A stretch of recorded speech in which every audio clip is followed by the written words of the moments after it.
Сайн байцгаана уу? Нарциссист харилцаанаас хэрхэн эдгэрэх вэ?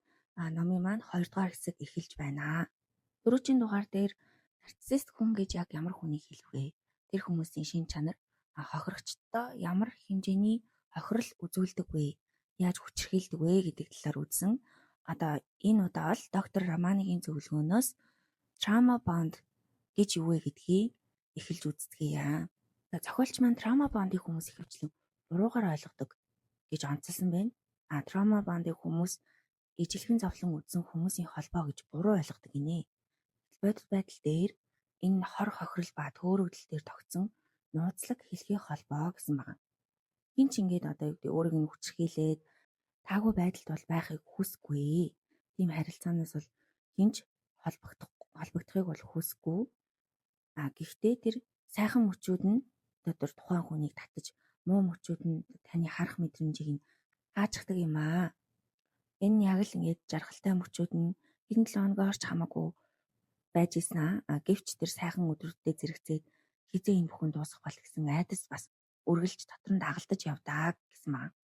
Нарциссист харилцаа бол яг л энэ далайн хүчтэй урсгалтай адилхан гэж зөвөрлсөн. Та эргээд сэлхийг хичээсэн ч гэсэн урсгал таныг улам гүн рүү татдаг. Тэгээд зохиолч маань бөөнд гацсан хүмүүсийг ингээ хамааралтай хин нэгнээс явж чаддгүй эмзэг донтогч гэж дуудахаас бол залхаж байгаагаа хэлсэн байгаа. Яг тэгэхээр энэ тэр хүн маань сулд ороодоо биш юм аа. Харин энэрнгүү сэтгэл буюу эмпатигаар дүүрэн учраас бусдад холбогдох гэсэн хүний төрлөх мөн чанар нь учраас тэнд ингээ үлддэг юм аа. Энэ нарциссист харилцааг яг л нөгөө нэг казино тоглоомын автомат машинтай зөөрлсөн байгаа. Хаяа нэг жижигхэн хожил ингээ сайхан харилцаа өгөөд таныг урагтаал байлгана.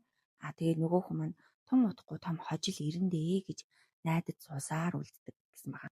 Тэгээ хохирчд маань түүнийг зөвтгөх тэр тухайн нарциссист хүний зөвтгөх хандлага их байдаг гинэ. Түүний гаргаж буй муухай авирыг тэр хэцүү байгаа болохоор тэр ийм замтай юм чинь яах вэ гэж зөвтгөн. Тэгээд ирээдүйн хуурамч найдварт нь болоогүй ирээдүйн сайхан амлалтанд итгэн. Тэгээд өөрийн мэдрэмж хэрэгцээгээ нууж харилцаагаа босод гайхалтай юм шиг хуурамчаар харагдуулах гэж хичээн. Тэгсэн хэрнээ дотроо харилцаа дуусахаас эсвэл зөрчилдөөнөөс бүр үхтлээ айдаг. Тэгээд сүүлд нь болохоор түүнийг байнга өрөвдөн эсвэл харилцааны талаар муу бодсныхаа төлөө өөрийгөө буруутгах нь гих мэд зөөлүүдийг хийх нь мэдээж өмнө нь хэлсэнчлэн бага наснаас авсан шарах хүүхэд насны childhood template хүүхэд насны загвар дээр тогтсон байх боломжтой гэж тайлбарласан байгаа. Тэгээд та багадаа ийм харилцаа үзсэн бол энэ таны амьдралын загвар темплейт болчихдог юм аа. Тэгээд яг энийг бол Карл Юнгийн хэлснээр бид бага насндаа дарагдсан тэр сүүдэр буюу сүүдэртэй нуухыг хүсдэг тэр талуудаа насанд хүрсэн хойноо харилцаандаа тусгадаг. Хэрв та хүүхэд ахтаа хайрыг гуйж эсвэл ямар нэг болцолтойгоор авдаг байсан бол насанд хүрсэн хойноо тийм хортой харилцааг л химийн урвал эсвэл жинхэнэ хайр гэж андуураад байдгаа гэж хэлсэн байгаа. Тэгээд зохиолч маань нарциссист хүчрхийлэлд өртсөн хүмүүсийг сулд ороо гэж дуудахыг бол эрс эсэргүүцдэг. Тэгээд эдгээр хүмүүс нарциссистийн хүчрхийлэл яаж нөлөөлж байгааг 3 үе шатаар тайлбарсан байна. Нэгдүгээр шат нь байр сууриа хамгаалах standing your ground. Хүмүүс ихэндээ бүр маш хүчтэй, өөртөө итгэлтэй байсан, тэрний буруу үйлдэлийг шүүмжилж өөрийгөө хамгаалж тэмцдэг байсан. Хоёрдугаар шат нь би яг юу буруу хийж вэ гэж асуудаг гинэ. Түүний байнгын үүсгэл, газлайтинг таныг төөрөгдүүлж эхэлнэ. Та магадгүй би л буруу ойлгоод байна уу гэж өөрийгөө буруутгаж түүнд таалагдахын тулд өөрийгөө өөрчилж эхэлдэг гэж байна. 3 дугаар шат нь цөхрөл буюу та өөртөө итгэхээ бүрэн болж шийдвэр гаргах чадваргүй болно. Энэ үздэгэл готрол айдас төгшөөр таныг бүрэн эзэмдэж та өөрийгөө ч бүр танихаа болдгоо гэж. Тэгээд 3 R-ын буюу таныг гацаадаг 3 дайсан гэж байдгаа гэсэн байна. Энэ 3 дайсан нь юу вэ гэхээр нарциссист харилцаа таныг амьдралаас нь тасалж толгой дотор чинь гацаадаг тийм 3 R. Нэг нь болохоор regret буюу харамсал гинэ. Би яагаад эртхэн явж чадаагүй юм бол яагаад ингэж тэр сануулад байгаа red flag анхааруулгыг би анзаараагүй юм болоо гэж өөрийгөө зүгтээг. Тийм мэдрэмж төрнө. Хоёр дахь R нь болохоор rumination буюу тархины гацалт. Тэр хүнтэй хийсэн яриа, мессежийг толгойдоо бүр мянган удаа дахин тоглуулна. Би тэгж хэлэх байж гэж бодсоор амьдралынхаа сайн сайхан бүхнээс бүр ингээ холдож алсарна. Гуравт нь болохоор euphoric recall гинэ. Хуурамч дурсамжууд. Түүний гаргаж ирсэн ганц хоёр сайхан мөчүүдийг бодож, муухай гаргаж ирсэн цан аашуудыг одоо ингэ автоматар уучлж мартахыг хичээх ордог байх нэ. Тэгээ бие махбодын өвчлөл бас тохиолдож болдог байх нь зохиолч маань хэлснээр таны бие бол таны хамгийн шударга шүүгч гэж хэлжээ. Таны тарих түүнийг зөвтгөж байвч таны одоо бие нурууны өвдөл, толгой өвдөх, нойргуудах, тархлаа муудах зэрэг нь энэ харилцаа намайг алж байна гэдгийг дохио юм шүү. Тэгээд уралдын сохор байдал. Бид хайртай хүнтэйгээ холбоотой байхын тулд тэдний уралтыг харахгүй байхаар тархиа баргамжилдагч бие маань стрессээр байдаг гэж хэлсэн байгаа. Тэгээд доктор Романигийн хэлснээр би л буруутай юм байна гэж өөрийгөө буруутгах нь үнэндээ бас өөрийгөө хамгаалах бас нэг механизм аа. Учир нь миний буруу бол би засаж чадна гэж бодох нь танд ингээд би энэ харилцаанд хяналттай бүхэн миний хяналтан доор байгаа гэсэн хуурамч мэдрэмж өгдөг. Тэгээ Карл Юнгийн онолоор болов бид өөрийнхөө доторгаа тэр сүүдрийг хүлээн зөвшөөрч чадахгүй тэр сул талуудаа нарциссист хүний дайралтанд өртөхдөө өөрлөгөө хүлээн авч би үнэхээр муу хүн юм байна гэж өөрийгөө яллаж эхэлдэг гэсэн байна. Тэгээ мэдээж хэрэг танд одоо эдгээр шинж тэмдэг бие махбодын хариу урвал нойргуудл өөрийгөө буруутгах тэгээ мэдээж 3 R-ын шинж тэмдэг илэрч байгаа бол энэ бол та сул дорой биш юм аа. Харин хортой орчинд хортой хүнтэй хамт байгааг илэрхийлж байгаа. Тэгээ энэ бол хүний хэвийн гаргадаг хариу үйлдэлүүд юм аа. Тэгээд энэ бол таны буруу биш. Та зүгээр л амьд үлдэхийн тулд хичээсэн таны үйлдэл юм аа. Одоо тэгээд намын маань хамгийн чухал хэсэг болох эдгэрэлт яаж явагдах вэ гэдэг талаар ярилцъя. Босод хүмүүс одоо нарциссистийн тухай YouTube-аар дүүрэн бичлэг хийсэн байдаг. Гэхдээ тэдний одоо маш цөөхөн хувь нь яаж эдгэрэх вэ гэдэг тухай ярьсан байт юм шиг надад санагддаг. Тэгээд доктор Романи маань зүгээр нэг ингээд хүмүүсийн шарахыг үзэгч сонсогчдынхаа шарахыг зүгээр хөндөөд орхих биш. Эннээс яаж гарах вэ гэдэг гарц гаргалгааг ингээд нэг бүрчлэн тайлбарласан байдгаараа илүү сонирхолтой санагддаг. Тэгээ түүний хэлснээр бол эдгэрэлтэн зүгээр нэг ингээд уйлаад дотроо онгойлгохын нэр биш ээ. Харин гашуудаж доторх орон цайгаа цэвэрлэж улмаар шинэ орон зай, шинэ амьдрал босгох, өөрийн дуу хоолойгоо олж авах, өөрийн хэрэгцээг хүсэл мөрөөдлөө илэрхийлж сурах үйл явц юм гэж хэлсэн байгаа. Тэгээ зүгээр нэг амьд үлдэх шатнаас бүр ингээд цэцэглэн хөгжих шат руу шилжих хувьсгалаа гэж хэлсэн байна. Тэгээд одоо нарциссист хүмүүсийн хохирогч болдог хүмүүсийн одоо өртөмтгий болгодог 5 гол чанар нь тайлбарласнаар тэр чанарууд бол муу чанарууд биш, харин сайн чанаруудыг нарциссист хүмүүс ашигладаг, өөрсдийнхөө тижээлээ болгодог гэсэн байна.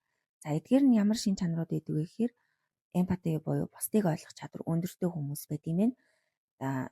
Хохирогч хүмүүс нь хэтэрхий их эмпатитэй учраас түүнийг үргэлж өрөвдөж, зөвдгөж, дандаа хоёр дахь боломжийг олгоно, дандаа уучлсаар байдаг гинэ. Хоёрт нь бол аврагч байхыг хүсдэг гинэ. Босод асуудлыг нь шийдэж, тэдэнд туслана, одоо өөрийнхөө хайраа илэрхийлэх хамгийн одоо чухал арга барил болчихсон байдаг гин. Энэ дээр нэг Сара, Жош гэдэг хоёр хүний хайрын түүхийг харуулсан байгаа. Сара болохоор өмнөх харилцаанд амар сэтгэлийн шарах авсан. Тэгээд энэ талаар маш их судлаад ер нь ингээ нарциссист хүмүүс гэж байдгийм бэ. Хайраар бөмбөгдөн гэж байдгийм бэ. Одоо би бол нэлийн туршлагатай болсон гэж өөрийгөө боддог байжээ. Тэгээд Жош бол түүний хамгийн сайн найз байсан байна. Тэгээд тэр хоёрын хайр эхэндээ зүгээр найзын холбоотой байжгаад дараа нь болцож эхэлсэн байна. Тэгээд Жош ингээд Сарагийн хувьд бол ингээд сайн найзын дүрээр гарч ирсэн нь одоо түүний хамгаалалтын ханыг нураахад хүргэжээ. Тэгээ эн чинь зүгээр л найз юм чинь гээд өөрийнхөө одоо бага насны шарах, өмнөх харилцааны зовлон, гэр бүлийн асуудал гээд бүх нуцаа түүнд ярьсан байдаг. Жош үнийг нь маш анхааралтай сонсож байгаа дүр үзүүлээд Сараг яг юунд өртөмт хийвэ гэдгийг ингээд цаагаараа судалж эхэлсэн гэж байгаа. Тэгээд аврагч дүрд ингээд тоглуулсан гэж байгаа. Жош одоо өөрийгөө ингээд бизнес эрхлүүлэх гэж зүтгэж байгаач гэр бүлэн дэмждэггүй, цагуугийн асуудалтай. Тэгээд би бол хохирогч мэтэр өөрийгөө ингээд харуулдаг. Угаасаа нарциссист хүмүүс бол өөрийгөө бусдад тайлбарлахдаа өнгөрсөн түүхээ үргэлж үннээр нь хэлдэг. Дандаа өөрийгөө хохирогч байсан мэтэр ингэж өөрчилж ярьдаг гэж байгаа. Тэгээд Сара болохоор амар эмпати ихтэй. Нөгөө хүнээ өрөвдөөд тэгээд аврах дуртай зандаа хөтлөгдөөд түүнийг өөрийнхөө гэрт үнгүй амьдрахыг санал болгосон. Тэгээд түүний өмнөөс бүр хоол ундын хийж гэр орон бүх зардлын дааж эхэлсэн. Ерөнхийдөө Жош бол тэдний ингээд зүгээр л амьдардаг хүн болсон. Тэргээр тижээлгээд за тэгээд Жош маань тэгээд Сарагийн гэрт нүүж ирснийхаа дараа аажмаар зам нь хувраад хяналт тогтоож эхэлсэн байна. Сараг хаашаа явж байгаа, хинтээ уулзж байгааг нь байцаадаг болсон. Үүнийгээ би чамд хайртай болохоор л санаа зовж ингэж тайлбарладаг болсон. Тэгээд дээрлэхэж эхэлсэн. Сараг ажил дээрээ амжилттай байгааг нь мэдэнгүүтээ чи зүгээр л цагаа бүртгүүлж ажилладаг хүн. Чи бизнес эрхлэх тухай юу ч мэдэхгүй гэж доромжилж өөрөө өөрийг нь газлайтинг хийж Сарагийн өөртөө итгэлийг нь нурааж эхэлсэн байна. Тэгээ мэдээж санхүүгийн мүлжлэг орно. Гэрийн ажил юусоо туслахгүй гэрнэ. Мөн дээрээс нь санхүү одоо ямар ч мөнгө төгрөг тус нэмэр оруулдаггүй. Сарагийн гэрт яг л эзэн хаан шиг загнаж эхэлсэн гэж байгаа юм. Тэгээд Сара яг юунд гацсан бэ гэвэл Сара Жошийн одоо энэ муухай авируудыг хараад эн чинь нарциссист хүн юм бэ шүү дээ гэж онцлохын оронд түүнийг бүр зөвтгөж эхэлсэн. Тэгээ бүр бизнесээ эрхлүүлэх гээд стресстэй байгаа болохоор л ингэж байгаа юм байна. Тэр багтаа гэр бүлийн хайр үзээгүй болохоор л ийм зан гаргаж байгаа юм гээд өрөвдөөд түүний өмнөөс шалтгуудыг нэг нэгээр нь бодож эхэлсэн. Дээрэс нь өөрийнх нь ажил амжилттай байгаа учраас Жошийг ингээ өрөвдөөд түүний доромжлыг ингээ төвчих хэвээр мэтэр өөрийгөө буруутгаж эхэлсэн. Тэгээ энэ бол одоо доктор Романигийн Сарагийн жишгээр мэдлэг бол хамгаалт биш гэдгийг ингээ харуулсан байнамаа. Хэдий бид нар ингээ өмнөх харилцаан дээр ийм нарциссист ингэх гэж байдаг хүмүүсийг ингэж хохироодог гэж мэдж байгаа ч гэсэн одоо тэр хүмүүс бага багаар таныг урхиндаа оруулдаг учраас энэ бол мэдлэг бол хангалтгүй юм аа. Харин одоо тэр өөрийнхөө дотор байгаа тэр аврагч байх гэсэн дотоод хэрэгцээ, тэр эмзэг байдал, тэр өөрийн чинь удирдах байгаа тэр ухамсаргүй хэсгээ таньж мэдээж түүнийг хянаж чадаагүй тэрийг тийшээ ерөөсө ороогүй учраас үргэлж хохирогч болсоор байгаа. Тэгэхээр одоо хичнээн их ном уншиж, хичнээн их мэдээлэл авч нарциссистийн тухай мэдлэгтэй болсон ч гэсэн одоо өөрийнхөө бусдыг аврах гэсэн тэр одоо сүүдрээ Карл Юнгийнхоор бол сүүдрээ хянаж сурахгүй болон дахиад тийм хүмүүсийн гарт ингээд өртнөө гэж тайлбарласан байдаг. За тэгээд 3 дахь нарциссист хүмүүсийн одоо хохирогч болох, өртөмтгий болох тэр үзэл бол өөдрөг үзэлтэй хүмүүс идэг гинэ. Хүн ингээд засагддгийм бүх зүйл сайхан болно гэж хитрхи өөдрөгөөр итгэдэг. Тэгээд нарциссист хүний хуурамч амлалтыг ингээд одоо ирээдүйд би ингэн тэгнэ гэсэн тэр хуурамч амлалтууд нь итгэх одоо үндэс нь болдог гэсэн байгаа. Дөрөвт нь бол уучлалт сурсан зантай байдаг гинэ.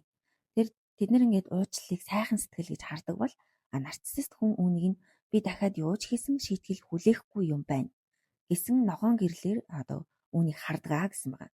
Тэгээд мэдээж бол хүүхэд насны цагуур. Хэрв та багадаа нарциссист эцэг эхтэй байсан бол энэ хортой харилцаа танд танил бөгөөд хэвийн санагданаа гэж байгаа. За тэгээ хамгийн сүүл жаргалтай гэр бүл ингээд өссөн хүмүүс бас айгүйх нарциссист хүмүүс ингээд өртөмтгий хохирогч нь болдог гинэ. Яагаад вэ гэхээр тэд нар ингээд хайраар дүүрэн гэр бүлд өссөн манипуляц хийдэг ийм харгас хүмүүс идэг өрөвдөх сэтгэлгүй байж болдог гэдгийг бүр ингээд төсөөлдөгчгүй тийм төсөөлөлж байхгүй. Тэгээд тэдний хувьд ингээд хүмүүс хоорондоо ингээд ярилцаад л ойлголцож болно гэдэг ийм бяцхан итгэл найдвар байдаг нь одоо нарциссист хүнтэй ярилцах боломжгүй гэдгийг боддоор ойлгодгүй гэж бас тайлбарласан байна. За одоо хэдүүлээ траума болон сэтгэл зүйн гэмтэл урвалт томоохон гарц хохирлын яаж хүмүүс нөлөөлдөг бага насны шарах яагаад тэр хүмүүсийг нарциссист хүмүүстэй холбодог тухай үздэхээ. Тэгээд зохиолч маань траумаг эсвэл томоохон урвалтыг туулах нь биднийг маш их өөрчилдөг гэж хэлсэн. Энэ бидний дотоод ертөнцийг хэлбэржүүлж өөрийгөө буруутгах, өөртөө эргэлзэх, сөрөг сэтгэл хөдлөл, ичхүүр, гин буруугийн мэдрэмж болон ойр татны харилцаанд асуудал үүсгэхэд илүү эмзэг болгодог гэсэн байна. Тэгэд уралт нь одоо хань ижил, ихтгэл даахгүй хань ижил, мөнгө завчсан бизнесийн түнш, эсвэл хулгай хийсэн төрөл садан байхаас үл хамааран маш их хүнд ингээд траума, сэтгэлийн айц төгшөр болон хуурж үлддэгэ. Тэгээд эдгээр уралтын одоо трауманууд нь сэтгэл зүйн хувьд маш их өвдөлттэй байна. Яг л мянган хутгаар сийжүүлсэн мэд мэдрэмж төрнө гинэ.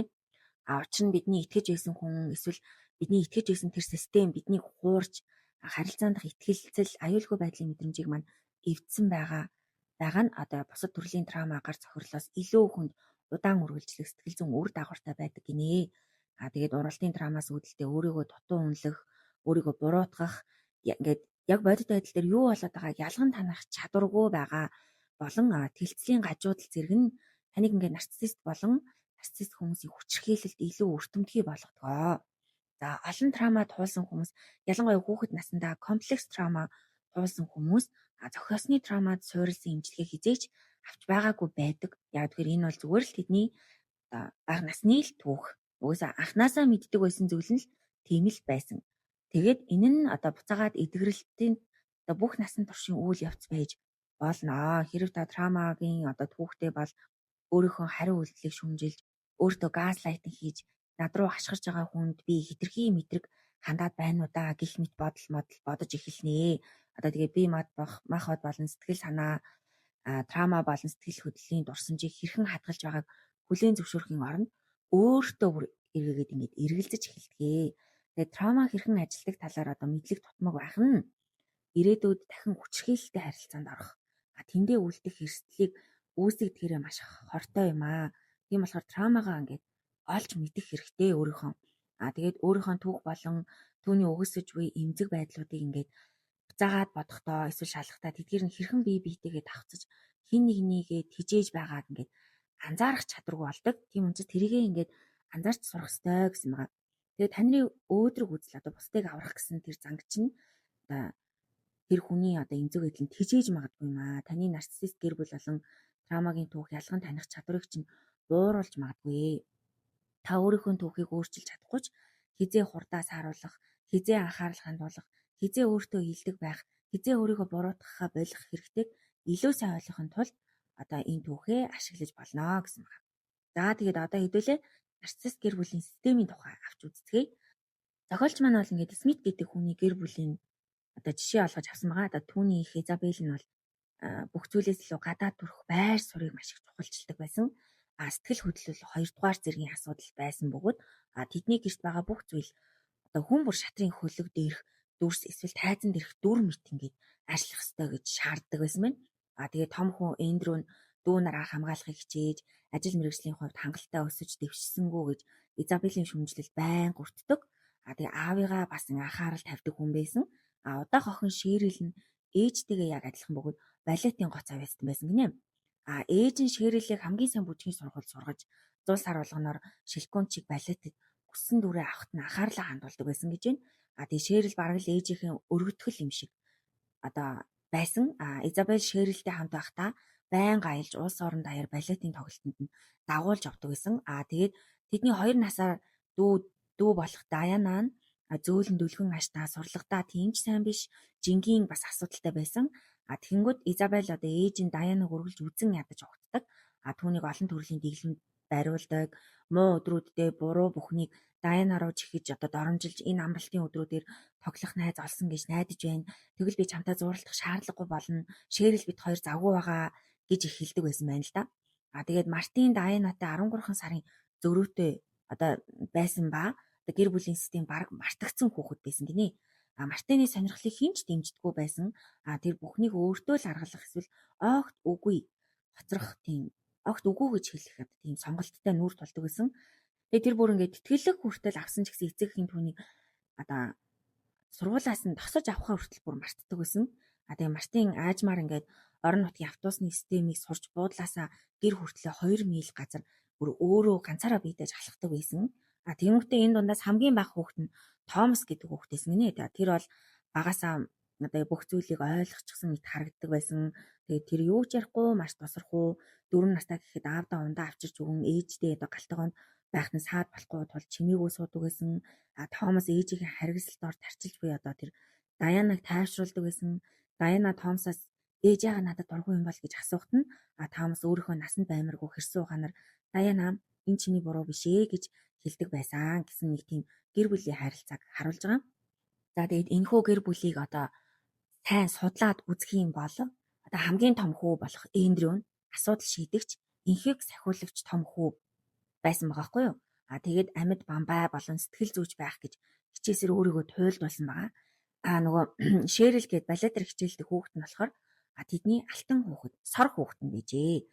Тэгээд Шэрил ихэндээ юу ч анзаардаггүй байсан ч яванда балетар үргэлжлүүлэн хичээлэх нь өөрт нь сонирхолгүй гэдгээ ээждээ яаж хэлэх вэ гэдгээс өгтлээ айдаг болсон гэж байгаа. Тэнгүүд Даяна гэдэг тэр одоо жингийн асуудалтай хүүхэд нь бол scapegoat буюу золиосны хүүхэд байсан байгаа хгүй. Тэгээд албатмал хинийт OCD-тэй бол тийм аягтай болсон. Жингээ хасахын тулд аюултай дэглэмээр сэтгэл готрол айц төгшүүртэй тэмцэх болсон гэж байгаа. Тэнгүүтээ Мартин гэдэг хүүхэд нь бол үл үзэгдэгч хүүхэд гинэ. Тэр болохоор өөрийн зөнгөөрөө орхигдож насанд хүрэх замдаа чиглүүлэхгүйгээс болж зарим нэг оновчтой бус сонголтуудыг хийдэг болсон гэж байгаа. Хамгийн бага хүү болоод тусархуу бөгөөд үннийг харагч гэр одоо хүүхэд байсан байна. Тэр болохоор ингээд гэр бүлээ авч явах гэж хичээсээр зөвхөрч хамгаалахыг хүсдэг Даянатайгаа үлдэх хэцүү байсан ч 18 нас хүрсэн өдрөө гэрээс явж хизээч эргэж ирээгүй. Тэгээд эрүүл гэр бүлийн системд хүүхдийн онцлог ялгаа зан чанарыг хүлээн зөвшөөрдөг боловч хүүхэд заавал түүгээрээ тодорхойлогдох ёсгүй байдаг байна. Нарциссист гэр бүлийн систем эцэг эхийн хүүхдээ өөрсдийн хэрэгцээнд ашиглах хандлагатай байдаг. Хүүхдүүд хэн болох, тэдэнд юу хэрэгтэйгааг үл харгалзан нарциссист эцэг эхэд ашигтай дөрүүдийг тэдэнд оноодог гинэ. Одоо саяны тэр сор хүүхэд, золиосны хүүхэд гэх мэтэр. Эдгээр дөрүүд нь нарциссист эцэг эхэд одоо системд орторох хяналтгүй одоо эрх мэдэл хяналтаа хадгалах боломжийг олгодог. Хүүхдүүдийг одоо үргэлж эдгээр дүр шууд тулгахгүй байсан ч гэсэн өөрийн мэдлэгөө тулгадаг. Хүүхдүүд нь ч өөрийн мэдлэгөө түүнийг ингээ хүлээгээд авсан байдаг. Тэгээд хүүхэд өөрөө үл таамсралдаг эцэг эхтэйгээ холбоотой үлдэхийн тулд тухайн дүрийг хүлээн авах нь аюулгүй гэж одоо мэдэрж байгаа учраас хүлээж авдаг бахна.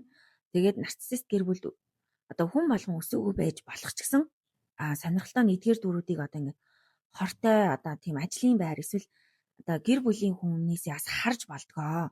Эдгээр дүрүүдийг ингээд ойлгож энэ одоо харилцааны хэм маягийг ойлгох нь одоо та гэр бүл эсвэл хортой найз нөхөд ажлын байр гих зэрэг бусад системд хэрхэн одоо ижил хинэлийг давтаж байгааг ингээд тэрийг биднэрт ойлгуулаад зогсохгүй одоо эдгэрэлт тань тусалнаа гэсэн байна. Учир нь эдгээр дүрүүд нь одоо эдгэрэлт маш чухал одоо бие даан төлөвшөх одоо individuation гэж яриад байгаа. Одоо Карл Энгельснэр үйл явцыг ингээд хязгаарлаж өгдөг байх нэ. Хэрвээ та одоо ингээд нарциссист гэр бүлээс гаралтай болон өөрийгөө эдгээр дүрүүдийн доор одоо ингээд хайж орхиж одоо орхисон байж магадгүй гэдгийг харж болно. Тэгээ та ингээд доромжлол хүчрхийлэл дарамтын бай байсан уу? Хүн бүр зүгээр байгаа эсхийг шалгаж одоо жижигхэн одоо нэг дипломат шиг ингээд гэрийнхаа бүх зүйлийг зохицуулдаг байсан уу? Таны дүр одоо ингээд нас ахих тусам өөрчлөгдөж магадгүй ч гэсэн бага багтаа хэрвээ жишээ нь та алтан хүүхэд байсан бол одоо дүүдээ солигдох эсвэл хөөрхөн байхаа болсон эсвэл эцэг эхтэй хангалттай одоо гэж одоо тижээл өгч чадхаа болсон учраас суудлаасаа бууж болноо. Одоо гэр бүл том байх тусам эдгээр бүх дөрүүд ингээд төлөөлөгдөх магадлал өндөр байдаг. Жижиг гэр бүл ах トゥ нар хит хитэн дүрийг зэрэг аях бас авч болдгоо гэсэн байна. Тэгээ харамсалтай нь хэрвээ таны эцэг хоёулаа нарциссист эсвэл антагонист одоо дайсагналцсан тийм хүмүүс байсан бол эдгээр дөрүүд одоо таны таних тэмдэг болж бэхждэг юм аа. Тэгээ эдгээр дөрүүд таныг насанд хүрсэн үеийн харилцаанд одоо таны хуурамч таних тэмдэг одоо дотор гацаадаг бөгөөд одоо үүнээс айжмаар ангижрахын тулд тэдгээрийг ухамсарлах нь одоо маш чухлаа. Та хэдий чиний одоо олон дүр тоглосон байна. Төдий чиний өөрийнх нь жинхэнэ дүр төрхийг олохын тулд маш их ажил одоо маш их ингээд хөдөлмөр орноо өөртөө ажиллахад гэсэн байна. За тэгээд одоо эдгээр дөрүүдийг одоо нэг нэгээр нь авч үзье гэж байна. Golden Child буюу алтан хүүхэд, сор хүүхэд. Одоо Смитийн гэр бүл одоо Шэрил гэх нэг балет жоохон ээжийнхээ анхаарлыг хамгийн их хүртэж исэн. Тэр сор хүүхэд бол эцэг эхийнхээ хамгийн дуртай одоо эрчим хүчний хүүсэр хүүхэд байсан байна. Тэгэд нарциссист одоо эцэг эхийнхээ үнэлдэг зүйлийг ингээд төлөөлдөг гинэ. Одоо эцэг эхтэйгээ адилхан байж магадгүй ч үйж болно. Маш царайлаг эсвэл дуулууртай, сурлагатай эсвэл спортод гоц байж болно. Одоо тэдний амжилт төрөх байдал нарциссист эцэг эхийнхэн тижээл болдог. Тэгээд алтан хүүхдүүд нь одоо тэр сор хүүхдүүд нь эцэг эхийнхээ хүссэн хүн байснараа одоо өөрийнхөө одоо хайр халамж хүртэх хэрэгцээгээ хангадаг бахна. Заримдаа тэд ах トゥ нараас илүү их одоо нөөц боломж одоо илүү онцгой анхаарал шаарддаг. Жишээ нь одоо тусдаа өөрөө машин одоо сургалтын төлбөр авдаг ч гэх юм уу те.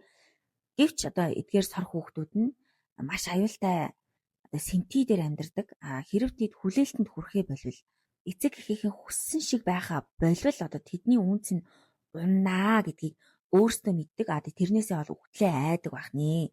Тэгээд эмпати ихтэй одоо сор хүүхдүүд бол ах トゥ нарынхаа оронд сонгогдсон нэгэн болсондоо одоо гин буруу харамсуул одоо ичхүүр мэдэрдэг.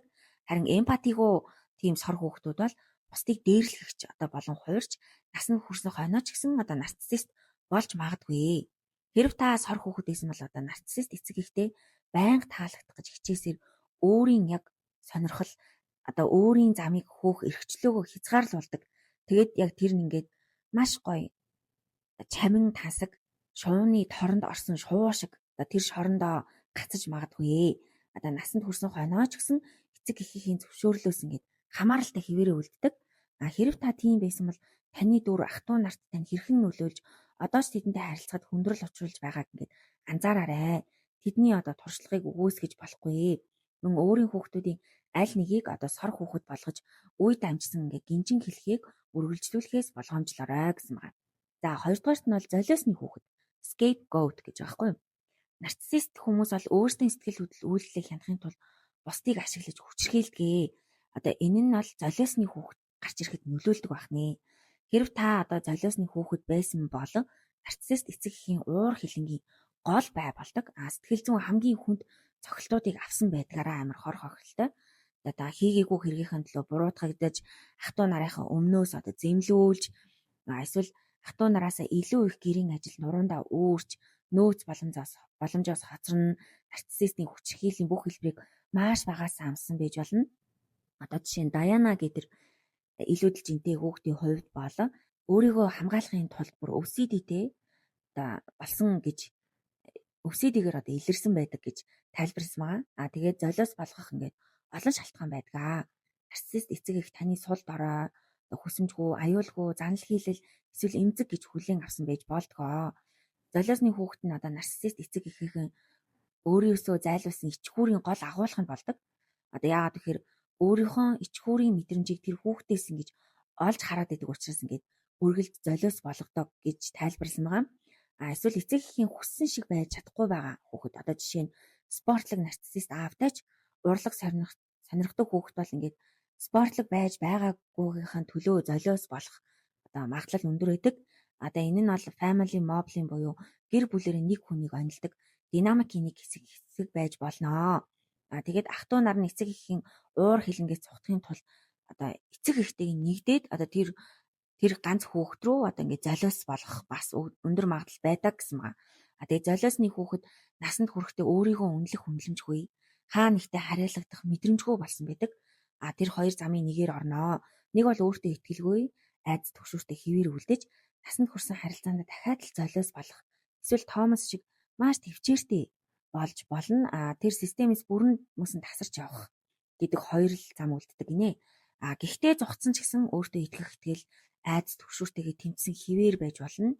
Травмаас суурилсан эмчилгээнд энд ингээд маш чухал. Энийг ойлгох нь өөрийн дуу хоолойгоо олж өөрийгөө дэмждэг шинэ сонгосон гэр бүлээ бүрдүүлж өөрийгөө баталгаажуулах үйл ажиллагааг эхлүүлэх хэрэгтэй гэж зохиолч маань зөвлөсөн. За 3 дахь одоо хүүхэд бол одоо энхийг сахиулагч, туслагч хэлбэрийн хүүхэд гинэ. Одоо Томас шиг туслагч байсан бол та ингээ нарциссист эцэг эхийн хэрэгцээг хангаснаар өөрийгөө аюулгүй байлгаж ирсэн гэж байна.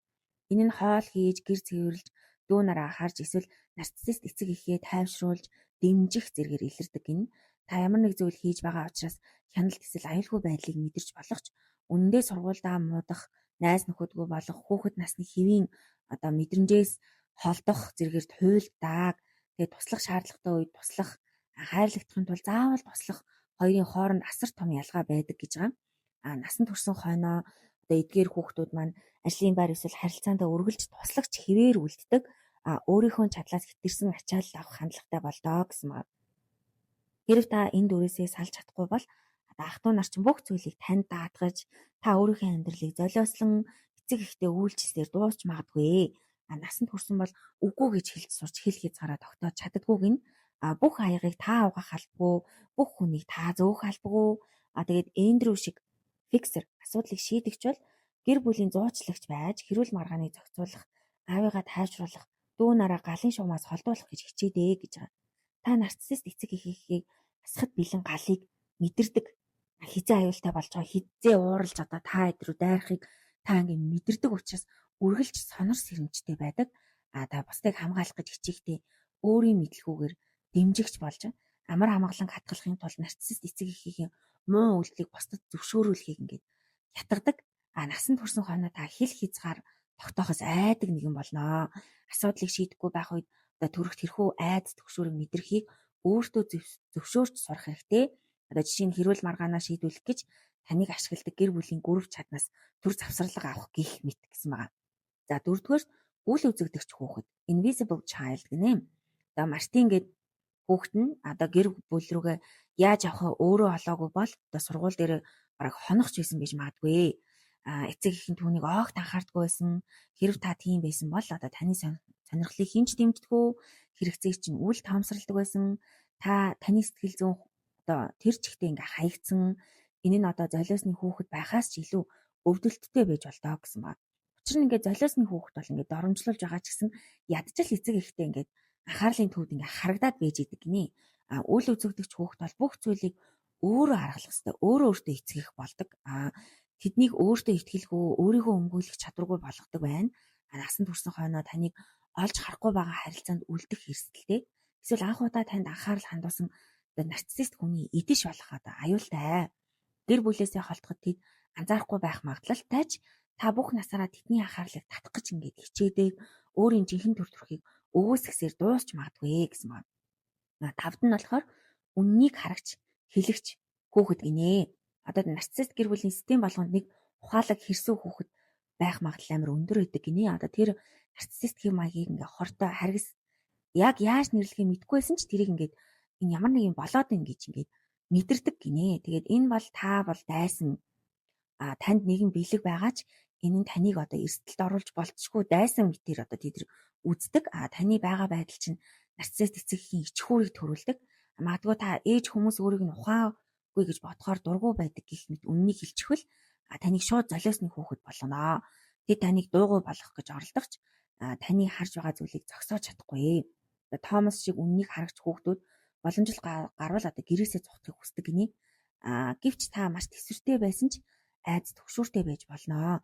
Дүү нараа эсвэл нарциссист бус эцэг эхээ орхиж байгаадаа гин буруу мэдэрдэг. Гэхдээ та маш сайн хил хязгаар тогтоож эрүүл бас нөхцөл байдлыг хараад ингээ холдож чаддаг давуу талтай. Хэрэг гэр бүл чинь таныг ингээ гадуурхвал маш их харамсалт төрөгч травмаас суурилсан эмчилгээ болон өөрийгөө дэмжих орчин бүрдүүлэх замаар та хөгжиж чадгаа гэсэн байна. За тэгээд зохиолч маань яагаад энэ ингээ гэр бүлийн харилцааны хэм маягийг ингээ дурдсан бэ гэвэл бас түрүүн хиний хэлсэнчлэн эцэг эхээ одоо үзэн ядах зорилгоор биш, одоо нарциссист хүмүүсийг үзэн ядах зорилгоор биш юм аа. Гэхдээ гэр бүлд одоо энэ нарциссист эцэг эхтэй өссөн хүүхдүүдийн дунд иймэрхүү ингээд энэ сэтгэл зүйн дөрүүд байдаг. Тэр нь хизээч ингээд насанд хүрсэн хойно нь хүмүүсийг ингээд орхиж явдггүй. Ингээд ирээдүйн одоо хань ижлээ сонгох, ажлын байраа сонгох, найз нөхдөө ингээд сонгоход хүртэл тэр бүхэн ингээд нөлөөлж болох учраас эдгээр зүйлийг ингээд алхан дээрээ тавьсан юм шиг мэдэх нь маш чухал юм аа. Тэрийг ингээд мэдчихээч тэр хүн өөрийгөө яагаад байгаагаа мэднэ. Өөрийнхөө одоо өөрийн чинь удирдаад байгаа тэр галд ухамсарт одоо юу хатгалагдсан байгааг мэдээд өөрийнхөө сүудрийг таньж авахд ингээд мэдхэд хамгийн чухал зүйл учраас энийг ингээд нэг бүрслэнгөө тайлбарлаж өгсөн юм аа гэж хэлсэн байдаг. За тэгээд өөрийнхөө одоо энэхүү түүхийг ашиглан эдгэрцгээе гэж уриалсан байнамаа. Тэгээ өөрийнхөө түүхийг одоо эдгээр зүйлийг мэддэг байх нь чухал ч гэсэн энэ бүх хариуцлагыг хохирогчд өөрүүлэх гэсэн үг биш юм аа. Жишээ нь чи асуудал шийдлэгч дүр төрхтэй болохоор л нарциссист харилцаанд орсон гэх мэт одоо нөгөө хохирогчийг битгий буруутгаарай. Чи өөрөө ингээд арчаагүй байсан учраас л ингээд дээрлэхүүлж байгаа штэ. Гэх мэт битгий буруутгалыг өгөөрэй. Жишээ нь одоо гэр бүл ажлын байр нийгэм бүхэлдээ нарциссизмыг одоо дэмжиж бидний эмзэг байдлыг ингээд ашигладаг. Нарциссист гэр бүл харсан бол юу ч битгий хэл гэсэн дүрм үйлчилдэг гинэ чимээгүй. Хэрв та үннийг хэлбэл таныг гадуурх нь тэгээд тийм учраас эдгэрэлт гэдэг нь хамгийн энгийнээр хэлбэл өөрийнхөө дотор байгаа тэр эмзэг хүүхдэд хандаад энэ чиний буруу биш ээ. Энэ чиний шийдэх асуудал биш байсан. Чиний дуу хоолойч гэсэн бас чухал юм аа гэж хэлэх ёстой гэж байна. За тэгээд эдгэрлийн алхмуудыг нэгдүгээрт нь бол хурдаас харуулж ухамсартай байгаарай гэж хэлсэн. Таны эмзэг байдал болон гэр бүлд хүлээсэн эдгээр дөрүүд танд бүрэн автоматар суудсан байдаг учраас ямар нэг зүйлийг засахгээд шууд өсөрж босох, эсвэл өөрийнхөө ажлыг зогсоогоод бусдын асуудлыг сонгох гэх мэт энэ автомат үйлдэлүүдээ анзаараарай. Тэгээ энэ эдгээр автомат үйлдэлүүд чинь ингээд гүн суусан байдаг учраас энэ хэв маягийг өөрчлөх цорын ганц арга бол хамгийн түрүүнд тэдгээрийг ухамсарлах буюу mindfulness хийх юм аа. Хурдаас харуулад өөртөөгөө ярилцаад яаж хариу үйлдэл үзүүлж байгаагаа анзаарч эхлээрэй. Хэрв та амьдралынхаа яарсан, сандарсан үе шатанд байгаа бол амьсгалын дасгал хийж, бясалгал, бодлоо зохицлох замаар ухамсарт байдлыг төлөвшүүлнэ. 10 минутыг өөртөө гаргаж хийх ёстой нэг ажлаа аяг тав угаах юм уу, хувцас эвхэх, дэлгүүр орох, хүснэгт бөглөх гэх мэтийг маш удаанаар хийж илүү нихуур байх нь ямар мэдрэмж төрүүлж байгааг гэд анзаарах хэрэгтэй. Хурдан хөдөлж хурдан хийх нь биднийг санаатай болон ялган таних чадваргүй болгодог тул хурдаас харуулах дадлага хийх нь таны энэ ухамсаргүй өөрийн ирэхгүй хийгээд байгаа энэ түүх, энэ зан чанарыг ямар нэгэн эрүүл бос зүйл рүү чимээгүйхэн чирч байгааг ингээд анзаарахад бол тусалнаа гэсэн байна. За хоёрдугаарт нь бол ялган танин суралцаа гэж хэлсэн байна. Ухамсарт байдал буюу mindfulness нь дараагийн алхам болох ялган таних чадварын амин чухал суурь юм аа. Ялган таних нь хоёр элементтэй. Шинэ хүмүүсийг хэрхэн үнэлэх, мөн амьдралд чинь байгаа хүмүүстэй хэрхэн харилцах вэ гэж хоёр шаттай байдаг гэж байна. Шинэ хүмүүстэй харилцахдаа тэдний үйлдэл хэрхэн өрнөж байгааг ажиглана. Тэд стресст яаж ханддгийг, шүүмжлэлийг хэрхэн хүлээж авдгийг, таны цагийг хүндэлдэг эсхийг ингээд ялгаж суралцаарай.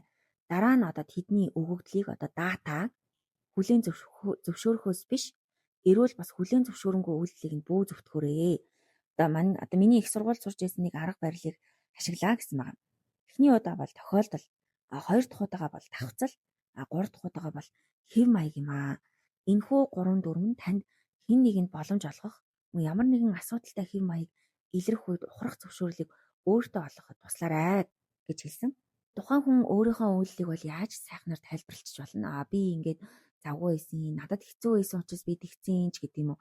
Гэхдээ тэр хүн ингээд наанаа ингээд шал өөр юм ярьж байгаа хэрнээ үйлдэл нь шал өөр. Дахин таныг ингээд хорлдог, таныг ингээд араарч хутгалдаг, эсвэл таны мөнгийг ашигладаг, таны цаг цавыг юу ч биш юм шиг таныг хүлээлгдэг ийм үйлдэл дахин гарч ийнэ гэдэг чинь тэр бол тэр хэв маяг юм аа. Тэр хэв маягийг анзаараарай.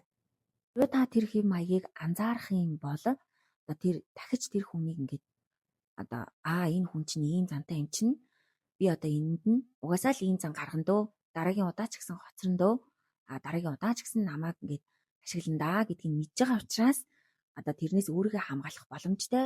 Тэр нь ингээд сэтгэлээр унаад өөрийгөө өвдгөх шаардлагагүй гэдгийг мэднэ. Тийм болохоор ингээд хэв маяг бол хизээж худлаа ярихгүй. Тэр мэдээлэл бол тэр хүний дата бол хизээж худал ярихгүй юм аа гэж сануулсан байдаг. За хоёрт нь бол одоо байгаа хүмүүсийн ч гэсэн ингээд ер нь зан үйлд нь дүн шинжилгээ хийж ялган таних хэрэгтэй. Энэ бол хизээж оройтхгүй. Хүмүүсийг ялган таних гэж бодохоор ингээд хэцүү байвал зөв хоол хүнсээр төсөөлөд үзье гэж хэлсэн байгаа. Та муудсан эсвэл таагүй хоол идэхгүй ялган таних гэдэг нь танд сайн биш байгаа хүмүүсээс ухрахад бэлэн байхыг хэлнэ. Ялган таних нь өөр нэг чухал үүрэг бас гүйцэтгэдэг. Энэ нь таныг өөрийнхөө мэдрэмжинд тулгуурлан үйлдэл хийхэд тусалдаг. Нарциссист хүнтэй цагийг өнгөрөөсний дараа бие махбод болон эрч хүч тань ямар байгааг ингээ анзаараарай. Үүнийг эрүүл хүмүүстэй цаг өнгөрөөсний дараах мэдрэмжтэй харьцуулаарай гэсэн маа. Эрүүл хүнтэй ингээ цагийг өнгөрөөсний дараа та ингээ эрч хүчтэй, урам зоригтой, аз жаргалтай, толгойтой ингээ ийм сэргэг болсон байдаг бол харин нарциссист хүнтэй цаг өнгөрүүлсний дараа та ингээд маш их ядарсан, бухимдсан, зэвүүцсэн, эсвэл ингээ ууралсан байх болдгоо гэж юм. Дараа нь тэгээд тухайн уулзсны дараа та өөрийнхөө тухай юу мэдэрч байгаагаа ингээд тунгааж бодорой. Би энэ хүнтэй уулзчаад надад яг ямар мэдрэмж төрж байна гэдгийг эрүүл уулзалтын дараа бид өөрийгөө арай дээрээр мэдэрнэ. Ингээд нэг инчээр ингээ өссөн юм шиг тийм мэдрэмж төрнөө гэсэн. Энийг мэдээж боддоор биш харин сэтгэл зүгээр хэлж байгаа. Тэгээд харин эрүүл бас хүмүүстэй уулзсны дараа та ингээд өөртөө эргэлцсэн, бүр ингээд туйлдсан, эсвэл ямар нэгэн байдлаар дутуу мэдрэмж авч магадгүй. Эдгээр одоо ингээд чек-ин буюу өөрийгөө шалгах үйлдэлүүд нь танд одоо шинэ харилцаанд орохдоо ашиглах хэрэгцээтэй зүйлсийг зааж өгөх ба өөрийн мэдрэмжийг анзаарахад тусалдаг юм аа. Та эрүүл мэдрэмж ямар байдгийг мэдэрнэ. Зүгээр л ингээд хурдаас харуулад анхаарлаа хандуулах хэрэгтэй. Тэгээд дээрэс нь хэрэг та ингээд төрөлхийн уужим сэтгэлтэй хүмүүсийг уучладаг хүн бол одоо таны уучлал тэр тухайн харилцааг өсгөж байна уу? Үйлдэлийг нь өөрчилж байна уу? Эсвэл дахиад л тэр хүн таныг хохироосон тэр үйлдэлийг хийхэд хүргээд одоо алдааг нь өршөөгөөд байна уу гэдгээ бас анзаараарай. Тэр хүнийг та ингээд дахин уучлснараа тэр хүн таныг дахин гомдоох тэр хортой үйлдэлийг хийхэд хүргээд байна уу? Эсвэл тэр хүн үнэхээр таны уучлалыг ингээд ойлгоод өөрчлөгдөж чадаж байна уу гэдгийг ялгаж салах нь маш чухал шүү гэж сануулсан байгаа. За 3 дугаарт нь манай доктор Романы одоо юу гэж зүйлсэн бэ гэвэл эсрэг үйлдэл хийж дадлагчхаа гэсэн байгаа. Энэ нь таны түүх болон гэр бүлд хүлээсэн дөрүүд тань хортой харилцаанд аюултай бөгөөд эвдэхэд хэцүү тэр рефлекс үйлдэлүүдийг бий болгосон байдгаа гэж байна. Хэдий хэцүү байсан ч гэсэн үргэлж хийдэг зүйлийн эсрэгийг хийх замаар эдгээр одоо өөрийн мэдлгүй хийгээд байдаг зүйлээ эвдэх гэж оролдох хэрэгтэй гэсэн. Жишээ нь одоо ямар нэг зүйлийг засах гэж гүйхгүй байх, шууд уучлал гуйхгүй байх, эсвэл хоёр дахь боломжийг олохгүй байх гэх мэт. Амьдралынхаа бусад харилцаанд ирж гисэн үнийг туршаад үзээрэй. Хин нэгэнд тусламж хүсэж байгаа мэт харагдавч шууд асуугаагүй бол очиж битгий засаж өг. Өөрийнхөө аврах тэр зан үйлийн одоо гарал үүслийг тунгаан бод. Хэрв шинэ хүнтэй уулзаж байгаа бол 3-аас 6 сарын хугацаанд ялган таних тийм одоо хугацаа өгч тэр дүрмийг ингээд баримтлах тэгээд өөрийн мэдлгүй хийгээд тэр хуучин дөрүүддээ орхоос ингээд сэргийлэх хэрэгтэй гэсэн байна. За 4 дахь ингээд зааж өгсөн арга барил нь аюулгүй орон зайг бүрдүүлээ гэсэн байна. Амьдралдаа таны түүх болон эмзэг байдлыг ашиглахгүй таныг аюулгүй мэдрүүлдэг орон зайтай одоо болох хэрэгтэй. Одоо тэрэнд нь ингээд найз нөхөд аюулгүй төрөл садан сэтгэл засалж эсвэл дэмжлэгийн бүлгийг одоо бүрдүүлэх хэрэгтэй. Энэ нь бол ингээд таны эдгэрэлтэнд маш чухал юм аа. Хэрэг та золиосны хүүхэд эсвэл үл үзэгдэгч хүүхэд байсан бол та зүгээр л харагдахын төлөө болон одоо үнэн зөвөр сонсогдохыг ингээд хүсэх маш их тийм хэрэгцээ танд өндөр байгаа. Эдгээр аюулгүй орон зайнууд нь таныг ингээд хүлэгцэн тэр дүрээсээ салж одоо өөрийгөө бүрэн мэдэрч илэрхийлэхэд тань туслах юм аа. Одоо хоролтой харилцаанд маш их цаг зарцуулдаг тул та тэнд байхдаа эрүүл орон зай бүрдүүлж амжихгүй байж болно. Тийм учраас маш багаас эхлээ эрүүл хүмүүстэй зүгээр л холбоотой байх хэрэгтэй. Аажмаар тэдгээр харилцааг нэгдүгээр тавьж нарцисст хүмүүсийн төлөө хийдэг тэр аврах, засах, уучлах үйлдэлээсээ илүүтэйгээр тэдгээр хүмүүс цаг гаргаж эхлэх хэрэгтэй гэсэн байна. За 5 дугаарт бол мэдлэгтэй болоорой гэсэн. Нарциссизмын талаар мэдлэгтэй бол. Энэ яг яагаад хортой харилцаа юм бэ? Юу нь эрүүл бас юм а гэдгийг та ингээд ялгаж салгаж сурах юм бол тэгээд тэдгээр хүмүүс хизээж өөрчлөгддөггүй гэдгийг үннийг одоо ухаарах мэдлэгтэй болоорой гэсэн байна. 6-аад нь тодорхой дүрмтэй бай гэсэн. Эс заслын дараа бидэнд ингээд гам барих дүрм өгдөг. 6-7 хоног хөл дээрээ ачаал өгөхгүй, 1 сар тонгоохгүй, 2-7 хоног машин барихгүй гэх мэт. Бид нар яг ингээд нарцисст харилцаанаас эдгэрж байгаа учраас эдгээр ингээд эдгэрхийн тулд бас тодорхой хэмжээний гам барьж дүрм баримтлах хэрэгтэй. Одоо таны эмзэг байдал болон түүхээс шалтгаалan хатуу дүрм болон хэл хязгаар хамгаалалт болж өгдөг юм аа.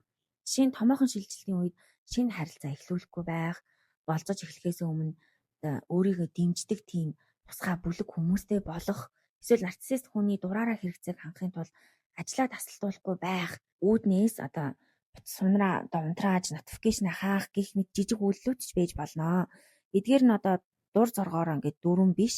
Тэгээд эдгээр нь өөрийг таныг өөртөөгөө холбож одоо хүчрэх болтол чинь та хөл дээрээ ингээд гიშгэхгүй байхыг сануулдаг хамгаалтын хашлах болох юм шүү гэсэн байна. За 7 дугаарт нь сэтгэл засал хийлэхийг анхаараарай гэсэн байна. Сэтгэл зүйчдээр очивол маш сайн. Трама эсвэл нарцисст харилцааны түүхээс тань хамаарч одоо трама суурилсан сэтгэл засал хийх нь бол нэг чухал байж болзошгүй. Энэхүү ажлын гол зарчим нь таныг өөрийн трамагаа ойлгож танин мэдэх.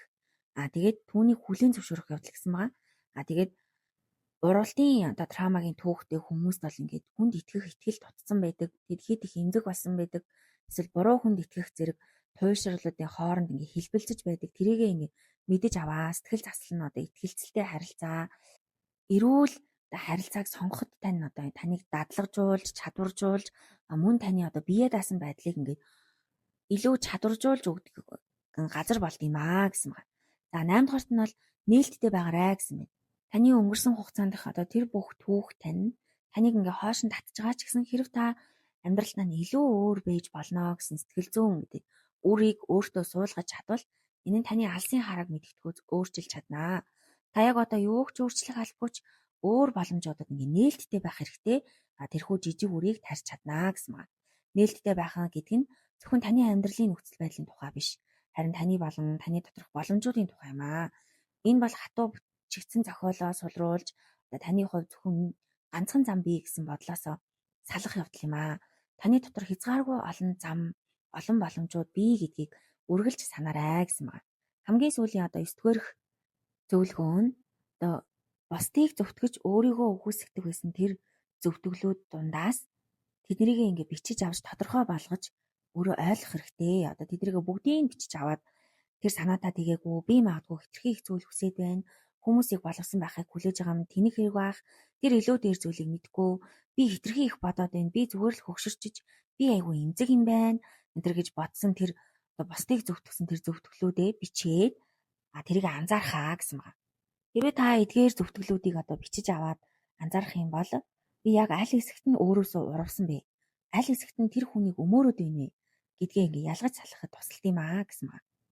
За дараачийн манай доктор Романигийн одоо биднэрт зөвлөхийг хүсэж байгаа зөвлөгөө бол энэ баг номны хамгийн чухал гол цөм нь байгаа. Энэ бол radical хүлээн зөвшөөрөл буюу radical acceptance. Тэгээд одоо энэ бүлэг нь бол өвдөлт зүрхэн цахилгаан мэт хурдтай хүрдэг бол үнэн зүрхэнд мөсөн гол мэт удаан нүүдлэж очдог гэж Барбара Кингслауер гэдэг хүний амьтны зүйд гэсэн хэсгээс бүтээлээс авсан ишлэлээр эхэлдэг. Тэгээд хилэнцэд хорхой болон хун шувууны түүхийг мэдэх байх. Хилэнцэд хорхой хун шувууг уйрааж гол гаталж өгөөч гэж гуйхдаа түүнийг хатахгүй гэж амладаг. Хун шувуу өөрийн дотоод мэдрэмжийн эсрэгээр түүнийг нь зөвшөөрөөд нуруундаа суулган гол гаталдаг. Хилэнцэд хорхой хун шувуунд ирээдүйн хуурамч амлалт өгч түүнийг хайраар бөмбөгцсөн хэрэг яг энэ хэсэгт бол голын нөгөө эрэгт гарах үед хилэнцэд хорхой амлалтандаа мартаж хун шувууг хатгаж орхиноо. Эцэст нь хилэнцэд хорхой хичнээн үнэмшилтэй ирж байсан ч тэр хатгах л болно. Энэ бол тэдний төрлөх зан чанар юм гэсэн байгаа. Хилэнцэд хорхой бол нарциссист хүн хоёрт ижил төстэй тал бий. Хичнээн дурбулаан байж бялдуучилж амлалт өгч хуурамчаар тайвшруулсан ч нарциссист хүн хизээж өөрчлөгддөггүй бөгөөд таныг хатгах л болно.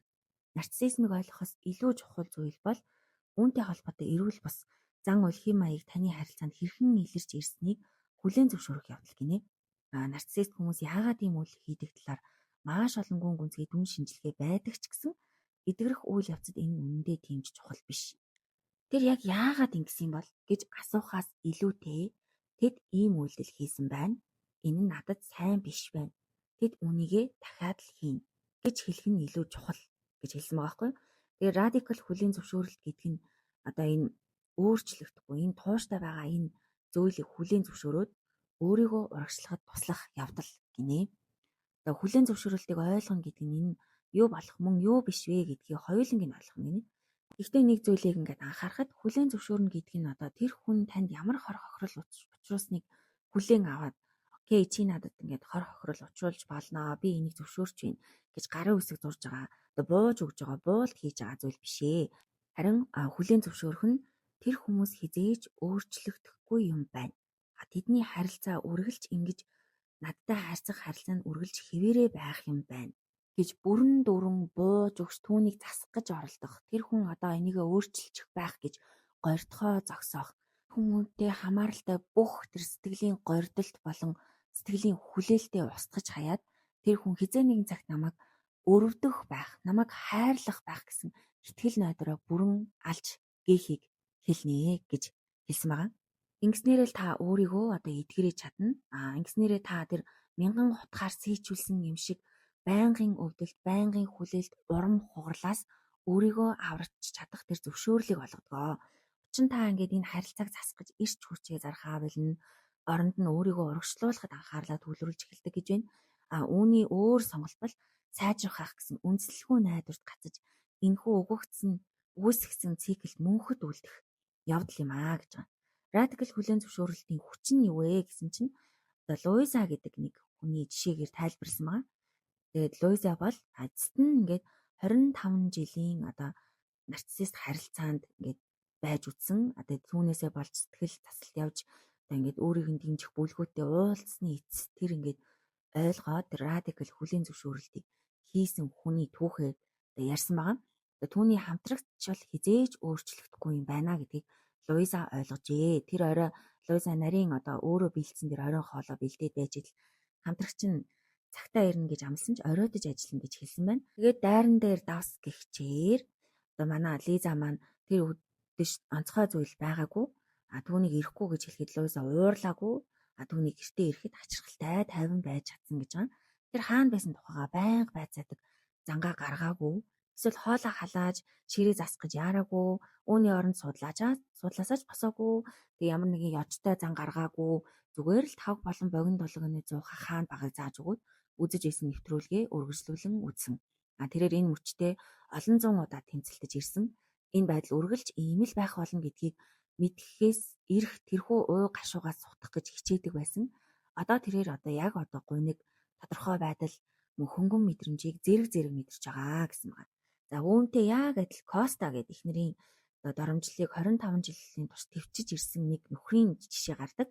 Тэр нөхөр бол үргэлжлэн хитрхи их эсвэл хангалтгүй их зүйл хийдэг нэгэн байсан. Тэрээр эхнэрийнхэн карьерийг дэмжиж хүүхдүүдэд анхаарал хандуулж хүргэн ах нь түүнээс илүү амжилттайгаа тухай хадам эцэгхийн яжиллыг байнга төвчдөг байсан байна. Түүний гэр бүлээс хинч салж байгаагүй бөгөөд тэр өөрийгөө сайн нөхөр гэж боддог байсан. Гэвч түүний эрүүл мэнд муудаж үргэлжлэн ирэх үгүйсгэл болон газлайтингаас болж тэр бүр туйлдсан байсан. Тэгээд тэрээр сэтгэл засалд явахыг хүсээгүй чэгчтэйгээ ярилцах нь нарциссизмын талаар судлахыг хүсэхгүй байгаагаа хүлээн зөвшөөрсөн байгаа. Учир нь тэр олж мэдэх зүйлээсээ айж байсан байна тухайн үедээ. Тэгээд нарциссистийн нутаг дэвсгэрээр алхах бүх зам аюултай боловч зөвхөн ганцхан зам л таныг илүү сайн газар хүргэх бөгөөд тэр нь радикал хүлээн зөвшөөрөлтөө гэж зохиолч мань хэлсэн байгаа. Мэдээж Луизагийн түүхээс харахад нарциссист нөхцөл байдлыг байгаагаар нь хүлээн зөвшөөрөх нь хөшгийг нээж танд бүхнийг боддоор харах боломж олгодог. Ингэснээр та утгагүй тэмцлээ дуусгаж зогсоож чадна. Таны харилцаа сайжрах боломжгүй. Үнсэн дундаас галт шуу шиг эргэж төрөхгүй. Нарциссист хүн таны хизээч чин сэтгэлээсээ харж ойлгохыг хичээхгүй гэдгийг хүлээн зөвшөөрөхөд ой гашуу төрдөг гинэ. Энэ сэтгэл санааг сөөрүүлж таны оюун санаа сэтгэл хөдлөлөөрөө зайлсхийхийг хичээж исэн тэрхүү гар зохирлыг баталгаажуулдаг. Хүн нас ороход хүн ой гашуу мэдэрдэг шиг яг тийм мэдрэмжийг та авнаа. Тэгээд тэр мэдрэмжийг авахгүй төлөө тэр хүнийг хизээж өөрчлөгдөхгүй байна гэдэг бодит үнийг хүлээн зөвшөөрөхгүй зайлсхийгээд цухтаагаад байдаг гэж байгаа.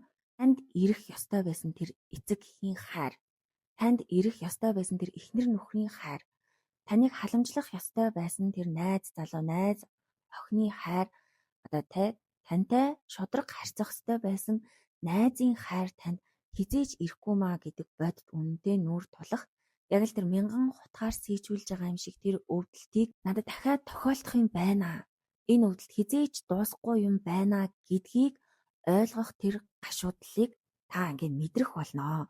Гэхдээ тэрийг мэдэрч ийж тэр хүнийг өөрчлөхгүй гэдгийг хүлээн зөвшөөрч ийж энэ харилцаанаас эдгэрэх хамгийн цорын ганц зам аа гэж зохиолч маань хэлсэн. Тэгээ бидний ихэнх нь радикал хүлээн зөвшөөрөлтөөс үүсэх эрх мэдэл, үр нөлөө, эсвэл найдвараа алдах мэдрэмжинд маш дургу үзэн яддаг. Тэр хүнийг засагдчих юм шиг, намайг дахиад тоочих юм шиг мэдрэмж байнга төрдөг. Бид тэр нөхцөл байдал өөрчлөгдөхгүй гэдгийг мэдхээс ирэх ой гашууд өөрийгөө өртүүлэхийг хүсдэггүй. Бид зөрчилдөөнөөс зайлсхийхийг хүсдэг. Одоо байгаа хэв маягаа хадгалах нь илүү амар санагддаг байх нэ. Радикал хүлээн зөвшөөрөл болохын тулд та заавал харилцаагаа орхих ёстой юу гэвэл үгүй. Тэгээд зохиолчийн маань хамгийн их таалагддаг зүйл гэвэл хизээч чи наад навшийн хүнээ хаяач чамайг зодохыг мэдсээр ээжиж чи байгаад байдаг гэд тэр хүнийг бол хизээж битгий буруутахаарай. Би бол хизээж буруутахгүй. Та энэ харилцаанд үлдэхийг сонгосон ч явахыг сонгосон ч хинч таныг буруутгах ёсгүй, хинч таны өмнөөс шийдвэр гаргах ёсгүй. Гэхдээ та үлдсэн байсан ч явсан байсан ч тэр radical acceptance гэдэг зүйлийг хоёуланд нь хийж болох юм аа гэж бол хэлсэн байгаа. Яагаад гэвэл тэр хүнийг хизээж өөрчлөгдөхгүй хүлээн зөвшөөрөхгүй Гүйгээр бодит эдгэрэл боломжгүй юм аа. Хэрвээ та ингээд Коста шиг харилцаагаа өөрчлөгдөж болно, эсвэл нөхцөл байдлыг сайжруулж болно гэж өөр ямар нэгэн зүйл хийж чадна гэж итгэсээр байвал тэр нарциссист харилцааны тэр хүчирхийлэл, өөрийгөө буруутгах, урам хугарах цикл мөнхөд үлдэх болно. Энэ нь танд амьдрахад маш их тамтай байх юм аа. За тэгээд энэ зохиолчийн маань нэг үйлчлүүлэгч өөрийнхөө тухай ирсэн байна л да. 100 ажилтан удирддаг байсан хэрнээ 3 хүн нь бүр ингээ 97 хүнээсээ илүү их цаг хугацаа хүчин чармал эрт хүчийг нь бүр бардаг байсан гинэ. Тэгээд тэр 3 хүний бий болгосон төвхтэй байдлаас болж бүр тэрээр бүр туйлдаж, түгшиж, анхаарал нь сарниж ядарсан байдаг байсан гинэ. Эцэст нь тэдгээр 3 хүн нь нарциссист зан үйлийн чагсаалтанд орж байгааг мэдээд радикал хүлээн зөвшөөрөл буюу хизээж өөрчлөгдөхгүй гэдгийг хүлээн зөвшөөрч чадсан гинэ. Тэгээд өөрийнхөө одоо муу менежер гэж харахаа болсон оронд нь ажилд авах болон үнэлгээ өгөх журмаа өөрчилсөн. Тэдний удирдлагын албан тушаал буух хүртэл гарах арга замыг хайсаар байх ёстойгоо тэр ухаарсан. Энэ нь амар биш байгааг тэр хүлээн зөвшөөрсөн ч тэднийг үүнээс илүү дээрээр удирдах чадахгүй гэдгийг мэдсэн үедээ арай бага ядардаг болжээ. Тэр зүгээр л тэднийг одоо халах эсвэл тэднийг өөрсдөө ажилласаа гарна гэж найдах тэр цэг очих хэрэгтэй байсан гэж ярьсан байна. За тэгээ эдгэрэлт гэдэг бол өөрөө амаргүй аялал бөгөөд одоо радикал хүлээн зөвшөөрөлтгүйгээр эдгэрнэ гэж оролдох нь хөлөө хугалсан өдрийнхөө маргааш нь л тэр хөл дээр алхах гэж оролдохтой адил юм гэж хэлсэн байгаа. Нарциссист харилцаа бол зан үйлийг тодорхой харж газлайтан болон үгүйсгэлд гайхахаа болж нарциссист хүчирхийлэл үргэлжилсэн ч бодит хүлээлттэй байна. Энэ бүхэн өөрчлөгдөхгүй гэдгийг мэдэх нь тань траума бондыг баг багаар таслах, өөрийгөө буруутгахаа зогсоох, төөрөгдлийн булангартай усанд тунгалаг болоход туслана гэж байна. Тэгээд гэхдээ радикал хүлээн зөвшөөрөл бол шидэт юм биш ээ гэж байна. Тэд өөрчлөгдөхгүй гэдгийг та радикал төвшөнд хүлээн зөвшөөрсөн ч тэдний зүгээс ирэх гомдоосон үйлдэлүүд танд өвдөлт мэдрүүлсэн хэвээрх байх болноо гэдгийг бас хүлээн зөвшөөрөх хэрэгтэй. Эдгээр хортой хэв маяг илрэх үед гайхгүй байна гэдэг нь та үүнийг зөвшөөрч байгаа. Эсвэл өвдөхгүй байна гэсэн үг биш юм аа.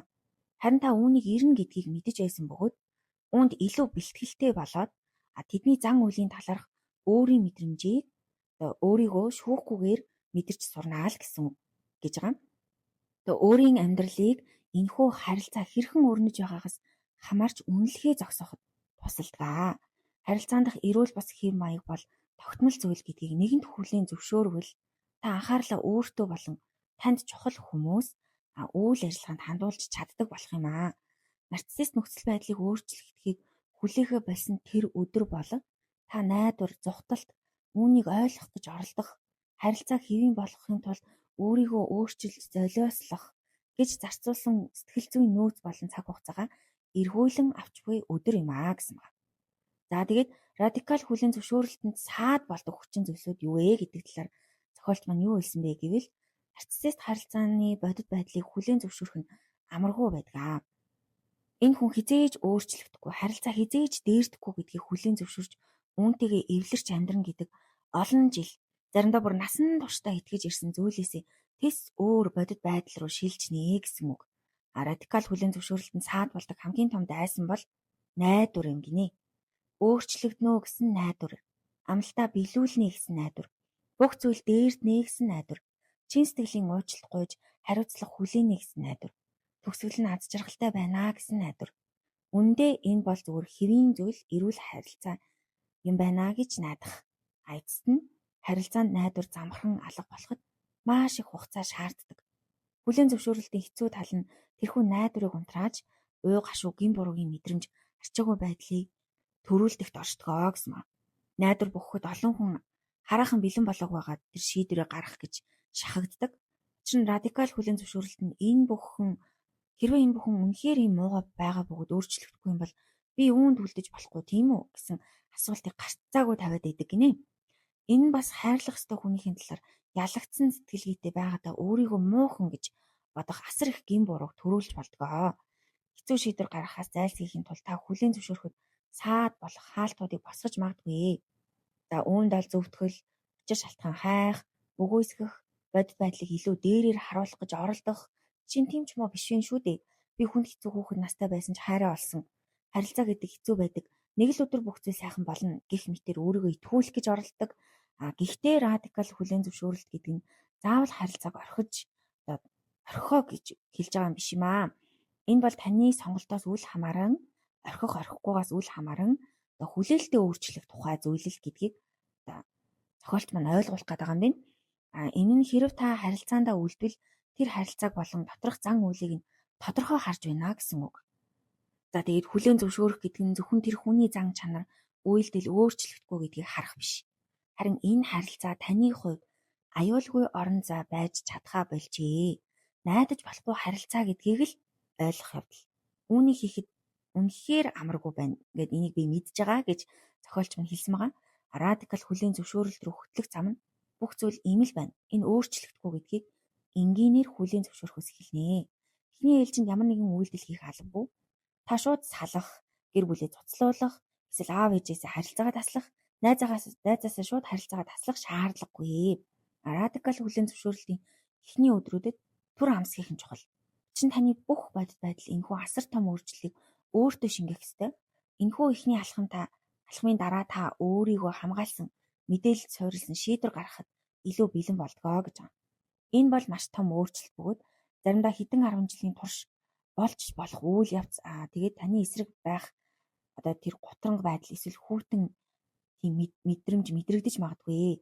Та хэдийн өөрийгөө дутуу үнэлэх мэдрэмжтэй тэмцэж байгаа. Учир нь та нарциссист харилцаанд байсан. Тэгтээ өөрний хүнийг орхиж гин гэж бодохоор тэр мэдрэмж тань улам нэмэгдэж магадгүй. Би ингээд арай илүү уужим сэтгэлтэй байх ёстой. Тэр санаатай тгээгүй. Эсвэл би түүнийг зүнд нь орхивол би өөрөө түн шиг муу хүн болно гэсэн сэтгэл зүйн занган хүнийг гацааж идэрэх үйл явцад саад болдгоо гэсэн байна. Үүний оронд нарциссист хүчирхийллийг зүгээр л зан үйл гэж харахыг хичээгээрэй гэсэн байна. Учир нь үүнийг энэ бол муу хүн гэж харахаас илүү тэр хүн муу зүйл зан үйл хийсэн. Энэ зан үйл нь хизээж өөрчлөгдөхгүй гэж харах нь арай бага хүн дээр тусдаг шүү гэсэн байна. Тэгээд радикал хүлээн зөвшөөрөлтийн харамсалтай тал нь заримдаа үүнийг олж харахын тулд асар их хохирол амсах шаардлага гардаг гинэ. Нарциссист хүчирхийллийн нарийн элементүүд нь хангалтгүй нэг жижиг сажиг зүйл нь хангалтгүй юм шиг тань санагдана. Таны нүдийг нээж өгөх тийм маш том урвалт, хор хөнөөл тохиолдох шаардлага гарч магадгүй. Тэр үед л та жинхнээсээ энэ хүн өөрчлөгдөхгүй юм байна гэдгийг хүлээж авч магадгүй. Жишээ нь араа тавилт, хүүхдийг аюулд учруулах, баривчлагдах, хамтран ажиллагч таны нууц мэдрэмжийг даргач нь хэлэх, эсвэл гэр бүлийн болон бизнесийн санхүүг сүйтгэх гэх мэт гэж байгаа. Тэдний уур хилэн дээд зэгтээ хүрч таныг бие махбодын хувьд занал хийлэх, эсвэл хүчирхийлэх тэр өдрөө иж болдгоо нь харамсалтай. Бусад тохиолдолд хүчирхийллийн хор уршигыг олж харах хэцүү байдаг. Ялангуяа хүүхэд өөрийнхөө хүүхэд нас өөр байж болохгүй гэдгийг радикал түвшинд хүлээн зөвшөөрч чадахгүй ч хүснийхөө дараа л эдгэрч эхэлдэг гэсэн байна. Тэгээ харамсалтай нь бидний зарим нь ийм харилцаа болон түүхээсээ болоод өөрийгөө сэвдсэн бүр эвдэрсэн гэж харах тохиолдол байдаг. Радикал хүлээн зөвшөөрөлтөд цогтох нь ойрын хугацаанд тэдгээр хэцүү мэдрэмжлүүдтэйгээ нүүр тулахаас зайлсхийх боломж олгодог. Гэхдээ та нарциссист харилцаанд байсан гэд эвдэрсэн гэсэн үг биш. Эсвэл эцэг эхтэй нарциссист байсан гэд эсвэл хамтрагчтай нарциссист байлаа гэд та бусдаас дутуу хүн гэсэн үг бол биш юм аа. Нарциссист зан үйлийг олж харах нь таныг муу болгохгүй, харин ч маш их зоригтойг харуулж байгаа хэрэгээ. Хүлээн зөвшөөрөхөд өвдөлтөө тийм хэм маягийг тодорхой харж хүлээн зөвшөөрч бодит сонголт хийж өөрийгөө хамгаалах нь айдасгүй төсвөр хатуучилтай байхын дээд илрэл юм аа гэсэн байна. Тэгээд нарциссист хүмүүс бол таныг санаатаагаар таныг хянахын тулд, таныг хинч биш болгохын тулд санаатаагаар тактик ашигладаг болон радикал хүлээн зөвшөөрөлт нь та өөрийгөө чөлөөлөхийн тулд, бусдыг хянахын тулд биш, санаатаагаар тактик ашиглаж байгаа л зүйл гэсэн үг нэ. За тэгээд энэ дээр нэг Эма гэдэг хүний нөхөртөөгөө харилцаж өөрийнхөө илэрхийлэх, өөрийн мэдрэмжээ илэрхийлэх, өөрийн хэрэгцээгээ ойлгуулах, зүйлсийг тодорхой тайлбарлах гэж олон жил зарцуулсан ч үргэлж тэрх болгондоо уур хилэн манипуляцтай ингэж тулгардаг байсан тэр хүний тухай гарнаа. Ээжтэйгээ ч бүх зүйлийг туршиж үзсэн. Тэмдэглэлт өдрүүдийг санаж боломжоор ойр орхон очиж уулздаг байсан ч сайхан өдөр өнгөрөөж байна гэж бодох тэр мөчид ээж нь түүнийг өдөж Эма өөрийгөө хамгаалж эхлснээр бүх зүйл дахиад л нурдаг байсан нь. Эма өөр дээрээ ажиллаж сэтгэл засалт явсан ч энэ хоёр харилцаа нь хэвээрэл байсан. Эмаг буруутгаж Эмад маш хохиролтой хэвээрээ байжээ. Тэгээ эцэст нь ингээд депресс, туйлдалт гин буруугийн мэдрэмж төгшөөртэй тэмцэж байсан ч нөхөр болон ээж нь хоёулаа түүнийг манипуляц хийж чи л илүү ингээд эмзэг байна, ингэж хандлах ямар шалтгаан байхгүй гэж үргэлж ятгадаг байсан байна. Тэгээ хүүхдээ болсныхаа дараа нөхөр нь ажил болон эцэг байх үүргээ тэнцвэржүүлэх хэцүү байгаа талаараа үргэлж гомдлож ээж нь түүний хүүхдээ хүмүүжүүлж буй байдлыг шүүмжилж өөрт нь хангалттай цаг гаргахгүй байна гэж хэлж үргэлж гомдолдог байсан байна. Тэгээд Эма нөхөр болон ээжигээ ядчил баг зэрэг сэтгэл хангалуун байх арга зам байх ёстой гэж үргэлж боддог байсан. Түүнийгээ байнга хайдаг байсан. Тэгээд тийм зам байхгүй гэдгийг нэгэнд ухаарсныхаа дараа би салж чадахгүй учраас бид одоо үүнийг санхүүгийн хувьд дийлэхгүй би ээжигээ хайж чадахгүй учраас би айлын цорын ганц хүүхэд. Гэхдээ би заримдаа хил амаа ололцдогч ихэнх өдрүүдэд одоо манипуляц, урам хугарал, уур уцаараар дүүрэн байдаг нөхөртөөгөө хамт байгаагаа хүлээн зөвшөөрч байна.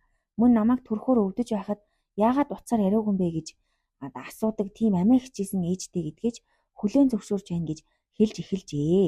Тэгээд Эма нөхөр болон ээжийнхэн зан авир хизээж өөрчлөгдөхгүй гэдгийг мөн тэднээс салж чадахгүй гэдгийг үнэхээр хүлээн зөвшөөрсний дараа сайн нөхөр болон сайн ээжийн тухай төсөөллөөсөө салж чадсан байна. Тэрхүү найдвараа төсөөллөөсөө салах нь одоо түүний хувьд сэтгэл дотроо оршуулга хийж буй мэт хэцүү байсан. Одоо Эма тэдний өдөөн хатгалтыг хүлээж авах болсон шин сонирхолтой зүйлс олсон байна. Найз нөхөд болон сэтгэл засалч нь одоо түүнийг сонсдог гол хүмүүс бөгөөд тэрээр ирч хүчээ найзуудаа болон хүүхдүүдэд зориулдаг болсон байна. Тэрээр гэр орны асуудлуудыг шийдэх өөрийн арга замуудыг олсон. Нөхрөөсөө тусламж хүсэх нь зөвхөн илүү их зөрчил үүсгэдэг гэдгийг мэдсэн. Тийм учраас гарц гаргалгаа арга замууд нь илүү их ажил шаарддаг ч гэсэн сэтгэл санааны хувьд арай л бага төгшүүр зовир багтай байсныг анзаарч эхэлжээ. Тэгээд ээжтэйгээ уулзах цаг товлдог болсон бөгөөд ээжийнх нь хүсэж байгаа тэр 24/7 анхаарал халамж нь боломжгүй зүйл гэдгийг ойлгуулсан. Тэгээд хамгийн хэцүү өдрүүдэд Эма амьдралаа хуурамч мэдэрдэг байсан.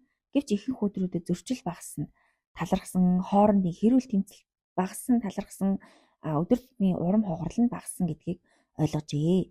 Тэгээд цаг хугацаа өнгөрөх тусам радикал хүлээн зөвшөөрөлт нь түүнийг олон талаар чөлөөлж, уй гашууны цуурай байсаар байгаж аажмаар навсаж байгааг тэр мэдэрсэн байна. Тэгээд яг үүн шиг бидний ихэнх нь ядаж нэг нарциссист харилцаанд ингээд орж үдсэн байдаг. Тийм ч учраас зөвхөн тэр харилцаанаас гар гэж зөөлөх нь хизээч тус болдгүй. Одоо ихэнх хүмүүс тэгэл хаяачтай тэгэл орхиоч. Юунд наад хүнтэйгээ зууралтаад идэгин гэл одоо ер нь тэгж шүүмжилдэг. Гэхдээ тэгж зөөлөх нь хизээч тус болдгүй маа. Яагаад тэгэхээр тэр хүмүүс нарциссист хүнтэй хамт байх ямар байдгийг мэдэхгүй, яагаад тэрнээс орхиж явах хэцүү байдгийг мэдэхгүй учраас харин түүний оронд радикал хүлээн зөвшөөрөлт нь найдварыг одоо үлдэх шалтгаануудыг нурааж өгдөг өөрөө илүү даваа талтай. Та нарциссист хүнийг байгаагаар нь анх удаа хүлээн зөвшөөрөх үедээ өөрийн хүсэж исэн тэр харилцаа, нөхцөл байдлын төлөө гашуудах нь бол хэвийн үзэгдэл шүү. Та одоо намайг юу хөтлөх вэ гэж гайхаж магадгүй. Радикал хүлээн зөвшөөрөлт нь танаас яагаад энэ харилцаанд үлдэж байгаагаа мэс заслын мэт нарийн шинжилгээг бүр шаарддаг нэ. Та тэр харилцааг бүр алган дээрээ тавьсан юм шиг нэгэнгүй маш сайн мэддэг байх ёстой. Тэгжиж радикал хүлээн зөвшөөрөлтийг хийж чаднаа. Тэгээ энэ нь бас хүүхэд эсвэл мөнгө гэх мэт практик хүчин зүйлөө. Эсвэл гин буруу айдас гэх мэт травмагаас холбоотой учраас би орхиж чадахгүй байна уу? Яг миний яг юун тэр хүн нарциссист холбоотой хүнтэй намайг холбоод байгаа вэ гэдгийг ойлгоход ч туслаа. Өөртөөгөө илэн далангуй байх, хүлээн зөвшөөрөх нь энэхүү өдөр тутмын үйл явцын чухал хэсгээ. Энэ нь маш хатуу бодит байдал байж болох ч өгөөсгөгдсөн эрүүл бас зүйлд үлдэж байгаадаа өөрөөсөө ичхээс сэргийлж үлдэх үйлдэлийг та нөхцөл байдалтай нь уялдуулж өгдөг. Өөр сонголт байхгүй гэдгийг тань хүлээн зөвшөөрөхөд туслана. Хэрв та үлдэхээр сонгосон бол радикал хүлээн зөвшөөрөлт нь нарциссист хүний өтөөн хатгалтыг хүлээж авахгүй байхад тусалдаг. Юу ч өөрчлөгдөхгүй гэдгийг та нэгэнт мэдж байгаа тул та хэрүүл хийхээс илүүтэйгээр гаргах арга замуудыг олох магадлал ихсэн. Хил хязгаар тогтоох нь арай амар болдог. Та цаашид дорн зүгийн нар руу хараад нар жаргахыг хүлээхэ болно. Өөрөөр хэлбэл боломжгүй зүйлийг хүлээхэ болно. Та сэтгэл зүйн хөрөнгө оруулалтаа татаж аваад амьдралынхаа бусад хэсэгт зарцуулж эхэлнэ. Эрүүл нийгмийн дэмжлэг, харилцаа, холбоо, утга учиртай зорилго, сонирхол, өөрийн хобби гэх мэт ирээдүйн хуурамч амлалт найдаж амьдрахаа болно. Хэцүү ч гэсэн нэг талаар танд тайвширлыг авчирдаг шүү. Энэ нь бууж өгөх гэхээсээ илүүтэйгээр өөрийн жинхэнэ төр төрхөө олох эрүүл харилцаанд зориулах боломжийг танд өгдөг. Энэ бол маш хэцүү тэнцвэр. Хэрэв та нарциссист хүн жинхэнэ төрхөө харуулбал тэд таны гутаанд оромжилж уурладаг ч гэсэн өөрийнхөө үнэн төрхийг хөгжүүлж бусдаа хуваалцах нь таны эдгэрэлтэнд маш чухал. Нэгэнд хүлээн зөвшөөрсөн хүмүүс нарциссист хүнээс эмпати, халамж, хүндэтгэл хүлээхэ болсон гэж хэлдэг. Хүлээн зөвшөөрснөөр та тэр харилцаагаа таслахгүй ч гэсэн сэтгэл зүгээ тусгаарлаж disengage хийж өөрийнхөөрөө үлдээж чадах юм гэж. Хэрвээ та радикал хүлээн зөвшөөрөлтийг тэр нарциссист хүмүүсээс салахдаа орхихоор шийдэх үедээ хийхээр шийдсэн бол нарциссист харилцаа хизээч цэвэрхэн дуустгүй гэдгийг ойлгоорой. Бид нэр үргэлж нөгөө хөөөрийн буюу буцааж татах үйлдэлгээ эсвэл гүтгэлэг эсвэл манипуляц, гин буруугийн мэдрэмж төрүүлэх, салсны дараа хүчрхийлэх гэх мэт зүйлс нь таныг үргэлж уйах гэж оролддог зүйл шүү. Тэгээ харилцаанаас гарсан ч бай, үлдсэн ч бай, нарциссист зан үйлийн үр дагаврыг зохицуулах шаардлагатай болдгоо гэж байна. Тийм ч учраас харилцаагаа орхих эсвэл дуусгах тохиолдолд радикал хүлээн зөвшөөрөлт нь хоёр үе шаттай процесс болдог гин. Нэгдүгээр та нарциссизм болон нарциссист хүчирхийлэл өөрчлөгдөшгүй гэдгийг хүлээн зөвшөөрөх ёстой. Хоёрдугаар таныг явсны дараа өрнөх тэр үйл явцыг та хүлээн зөвшөөрч бэлтгэлтэй байх ёстой. Нарциссист хүмүүс амар хаягдах дургу.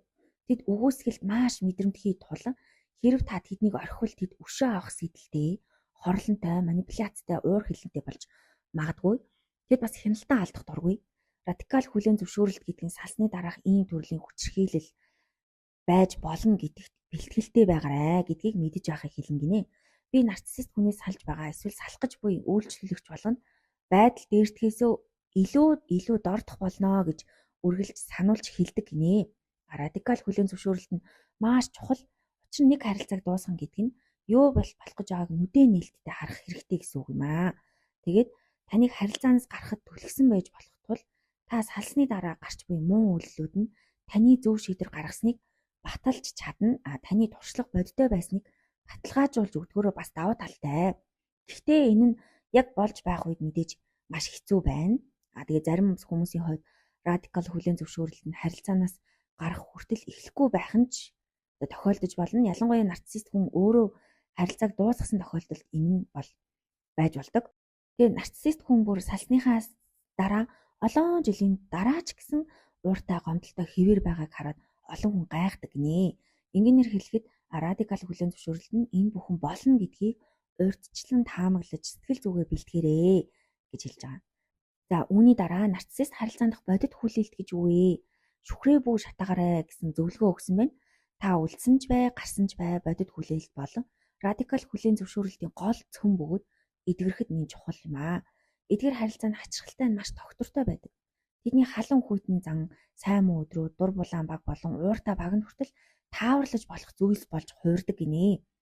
Бодит хүлээлтийг ойлгохын тулд нарциссист хүний шин чанаруудыг санахад л хангалттай. Эмпати дутмаг, эрх ямтай ажиллах, өөрийгөө хит өндөр тавих, үгүйсгэл үл тоомсорлол, уур хилэн манипуляц, газлайтинг гэд энэ бүхнийг та алган тайраа тавьсан юм шиг танд ил тод болно. Өмнө нь бол би яасан юм бол би ямар буруу хэрэг хийсэн юм бол гэж та үргэлж өөрийгөө буруутгаж тэр хүний манипуляц, газлайтинд өртдөг байсан бол бодит хүлээн зөвшөөрөлтийг хийсний дараа энэ бүхэн таны хувьд бүр тооцоолол болж хуурдаг гэсэн байна. Та нарциссист харилцаатай хүмүүс шүхрээ бүү шатаа гэж хэлнэ гэж. Нарциссист харилцаанд сайхан өдрүүд таны бодит хүлээлт болон радикал хүлээн зөвшөөрөлтийг нурааж бас болцсохгүй. Тэд дур булаан байж жүжиглсэн эмпати үзүүлж байгаа тэрхүү нарлаг өдрөөр таашаал ав. Гэхдээ шүхрээ бүү шатаа. Удахгүй дахиад л бороо орно. Танд удахгүй шүхэр хэрэг болно гэдгийг санаарай. Тэгээ бодит хүлээлттэй байна гэдэг нь нарциссист хүний шалтгаан зөвтгөл ирээдүйн хуурам чамлалт танд хуурдахгүй байна гэсэн үг ээ. Тэд дахиж худал ярихгүй, араар тавихгүй, хоцрохгүй, эсвэл сүүлчийн мөчөд цуцлахгүй гэж хэлэхэд нь бүү идэг. Тэдний хүнсээ цуглуулна гэж хүлээх хэрэггүй. Тэдэн чухал даалгавар бүүг үргэлж бээ төлөвлөгөөтэй бай. Тэгээ бодит хүлээлт нь бас мэдээллийн менежментийн тухай юм аа гэж байгаа. Энэ нь тэдэнтэй сайхан мэдээгээ хуваалцахгүй байхыг хэлнэ. Учир нь тэд таны баяр баясгалан үгүй хийхийг оролдоно. Мөн тэдэнтэй муу мэдээгээ бас хуваалцахгүй байх хэрэгтэй гэж байгаа. Учир нь тэд таныг шүүмжилж байдлыг улам дордуулна. Тэгвэл тэгээ юу үлдэх юм бэ гэж асууж магадгүй. Тэгвэл Цаг агаар, хөршийн муур, шоколадтай болон бялууны амт гэх мэт саармаг сэдвүүд л үлднэ. Энэ нь гүн харилцаа биш ч гэсэн тэдэнтэй хизээж гүн харилцаа тогтоох боломжийг байгаагүй гэдгийг та санах хэрэгтэй. Тэгээд радикал хүлээн зөвшөөрөлтийг дэмжих хэрэгслүүд гэсэн чинь нэгдүгээр барын торонд орох. Entering the tiger's cage гинэ. Энэ бол нарциссист хүнтэй харилцаж байгаа бол өөрийн хэрэгцээгээ шууд илэрхийлж үзэх дасгал гинэ. Хэрэв тэд эмпати үзүүлж таны хэрэгцээг ойлгохыг хичээвэл энэ нь нарциссизм биш байж магадгүй. Гэхдээ тэд таныг үгүйсгэж, уурлаж, манипуляц хийж байвал энэ таныг барын торонд байгааг боддоор харахад тусалнаа гэж. Хоёрдугаарт нь бүү илгээ. Нарциссист хүнд хэлхийг хүссэн бүх зүйлээ өөрийн гомдол найдвар бодлоо цагтл болгон бич. Гэхдээ түүнийг хизээж битгий илгээ. Тэд таныг хизээж сонсохгүй гэдгийг хүлээн зөвшөөрж тэрхүү загтлаа устгаснаар сэтгэлээ чөлөөлөх бас нэг арга байж болдгоо гэсэн байна. Гуравдугаарт нь жагсаалтууд. Ик-лист гинэ. Зэвүүцлийн жагсаалт. Тэдний хийсэн бүх муу үйлдэл, үгүйсгэл, худал хуурмаг, газлайтингийг жагсааж бичээрэй. Тэднийг сайхан ажиллаж байх үед энэхүү жагсаалтаа уншиж бодит байдлаа сана. Дараа нь орон доторх жигмэг буюу biscuits in bed гинэ. Энэ харилцаанаас болоод таны хийхээ болсон. Тэдний уур уцаараас болоод орхисон бүх жижиг зүйлсээ жагсааж бич. Жишээ нь дуртай хоолоо идэх, тодорхой нэвтрүүлэг үзэх гэх мэт. Энэ дээр одоо жишээ нь нарциссист эмгэгтэй хүн байсан нэгэн эмэгтэй өөрт нь ямар пиццаанд дуртайгаач мэдхээ байсан гэж ярьсан гэж байгаа. Яагаад вэ гэхээр ингээд үргэлж тэр хүний дуртай юмыг тэр хүн сонгох шаардлагатай болсон. Үргэлж тэр хүний сонголтыг өөрийнхөө сонголтын өмнө тавьдаг байсан учраас хизээч өөрийгөө яг ямар пиццаанд дуртайгаа мэддэггүй байсан гэж ярьсан байна. За одоо үүний дараачийн зөвлөгөө бол одоо миний ээлж. It's my turn. Таны өргөлж хүсдэг байсан ч тэр харилцаанаас болоод хойшлуулж байсан зорилго мөрөөдлүүдээ жагсаа. Өдөр бүр эсвэл 7 хоног бүр тэр зорилгын төлөө нэг жижиг алхам хийгэрээ гэсэн байна. За дөрөвдүгээр хортой цэвэрлэгээ. Утасныхаа жагсаалтыг харж танд сайн биш хүмүүсийн нэрний ард тодорхой тэмдэг тавь. Сошиал медиагаа цэвэрлэж тэднийг блок эсвэл дагахаа бол. Тэдний зураг загтал зэргийг устгах эсвэл даалт хийх нь гэрээсээ төдийгүй зүрхнээсээ тэдний сүнсийг гаргахад тусалдаа гэсэн. 5 дугаарт олон үннийг зэрэг хүлээн зөвшөөрөх гинэ. Амьдралд олон зүйл зэрэг үнэн байж болно. Би түүнд хайртай. Гэхдээ тэр намайг гомдоосон. Би ээжигээ хайж чадахгүй. Гэхдээ тэр амиа хичээсэн хүн. Гэх мэт зөрчилтэй үннүүдийг зэрэг хүлээн зөвшөөрөх нь таныг өөрийгөө хуурахгүй байхад туслана. Нарциссист хүмүүс одоо тэр хүмүүсийн тухай муу ярих юм бол өөрийгөө ингээ буруутгах мэдрэмжийг танд төрүүлсэн байдаг. Гэтэл яг үнэхээр боддоор тэр хүн таныг гомдоосон баримтанд байгаа юу? Байгаа. Тохиолдолд тэр хүн намайг гомдоосон нь үнэн үү? Үнэн. Гэхдээ тэр миний ээж. Гэхдээ тэр миний найз. Гэт энэ хоёр бодит үнэн хоёуланг нь хүлээн авраа гэсэн байна. За үүний дараа зохиолч маань өөрийгөө ч гэсэн радикал төвшөнд хүлээн зөвшөөрөх хэрэгтэй гэж зөвлөсөн. Эдгэрхэн үйл явц нь бусдыг байгаагаар нь хүлээн зөвшөөрөхөөс гадна өөрийгөө бүхлээр нь хүлээн зөвшөөрөх энэ амин чухлаа. Энэ нь өөрийнхөө давуу тал, сул тал, өрмөц зан чанар, сонирхол зэргийг шүүмжлэлгүйгээр энэ бол би гэж хүлээж авахыг хэлэн гинэ. Хүмүүс ихэвчлэн нас ахиж байж үүнийг ойлгодог ч заавал тэгж удаан хүлээх шаардлагагүй. Нэгдүгээр харилцаанаас үзсэн өөрийгөө гээх байдал. Хэрэв та нарциссист хүний ялангуяа эцэг эхийн нөлөөнд өссөн бол таны жинхэнэ дүр төрх үнэлэгдэж, сонгогдож байгаагүй. Тэр орчинд амьд үлдэхийн тулд та өөрийнхөө биеийг нууж, бусдын ая тал тааруулж, өөрийгөө өөрчлөхөд суралцсан байдаг. Энэ бол таны буруу биш. Та зүгээр л амьд үлдэхийг хичээсэн. Энэ нэг осондоо өөрийнхөө сүнсний томоохон хэсгийг тастан хаягтай адил юм аа. Тэгээд хоёрдугаарт нь бол эдгэрэх хүчрхэг хэрэгслээ гэсэн байна. Өөрийгөө хэн болохыг таньж, түүнийг хүлээн зөвшөөрөх тусам та бусдын төлөө өөрийгөө золиослох, доош хийхээ болдгоо. Радикал хүлээн зөвшөөрөл нь таныг хүнд өдрүүдэд ч гэсэн өөртөө инэрэнгүй хандахыг олгодог юм аа. 3 дугаарт нь шүүмжлэлийн хариу үзүүлэх өөрчлөлт гинэ. Доктор Раманы өөрийн жишээг хуваалцахдаа хэн нэгэн түүнийг ажиллаар нь доромжлох, урдын адил хит мэдрэг байна гэж өөрийгөө зэмлэхийн оронд өөрийнхөө мэдрэмжийг хүлээн зөвшөөрөөд би мэдрэг байх эрхтэй. Би энд эмзэглэх эрхтэй. Хариу үйлдэл үзүүлэлгүйгээр ажилдаа анхаарсан хамаагүй дээр мэдрэмж төрүүлсэн гэж хэлжээ. Энэ нь бол өөрийгөө болон нөхцөл байдлыг радикал төвшөнд хүлээн зөвшөөрсний үр дүн гэж хэлсэн байна.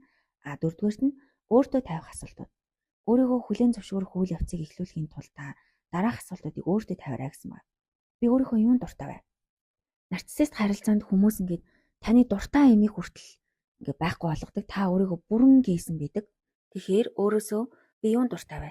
Бүр энийгээ бүр жижигхэн сонголтоос ч эхэлж болно гинэ. Би ямар өнгөнд дуртай вэ гэхээс ахуулаад би ямар хоолнд дуртай вэ? Тэр хүний биш. Би өөрөө яг ямар дуунд дуртай вэ гэд өөрийнх нь дуртай юмнуудыг олох. Дараа нь би өөрийнх нь юунд дургу вэ?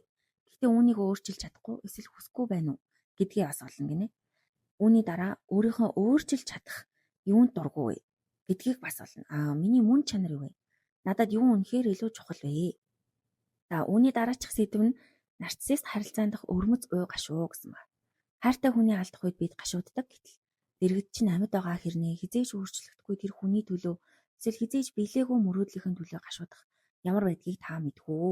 Нарциссист хүчирхийллийн дараах уй гашуу бол ердийн нэг салтаас хамаагүй гүн хамаагүй өөр процесс байдаг. Тэгээ радикал хүлээн зөвшөөрөлтөнд хүрэх үед нэгэн хатуу үнэтэй нүүр тулдаг нь тэр хүн хизээж өөрчлөгдөхгүй энэ мөчид та зөвхөн харилцаанд бус өөрийнхөө олон жил тээж явсан сайхан болно гэх найдвараа оршуулга хийж байгаамаа. Энэ бол сэтгэл зүйн хувьд асар том гар заа. Тэгээ тэр хүнийг алдсныхаа төлөө таны хайрлаж байсан эсвэл хэрвээ тэр жүжиглж байсан тэр дүрийг алдсан гуйныг цаг хугацааны төлөө хайрын залуу нас ирч хүчээ үр дүнгүй зүйл зориулж зарцуулсандаа харамсах өөрийнхөө төлөө тэр харилцаанд орохоос өмнө гинэн цайлхан итгэмтгий байсан өөрийгөө алдсны төлөх гуйныг гэ зөндөө олон гуйныг таарнаа. Тэгээ хүмүүс танд одоо мартаа урагшаа хар гэж хэлж магадгүй. Гэхдээ энэ бол шугам процесс биш шүү дээ. Өнөөдөр зүгээр байсан ч маргааш дахиад л дотор чинь хоосроод эхэлж болохыг үгүйсэхгүй. Энэ бол хэвэн шүү. Уй гашуу бол эдгэрэлтийн нэг хэсэг болохоос биш, эдгэрч чадахгүй байгаагийн шинж биш ээ.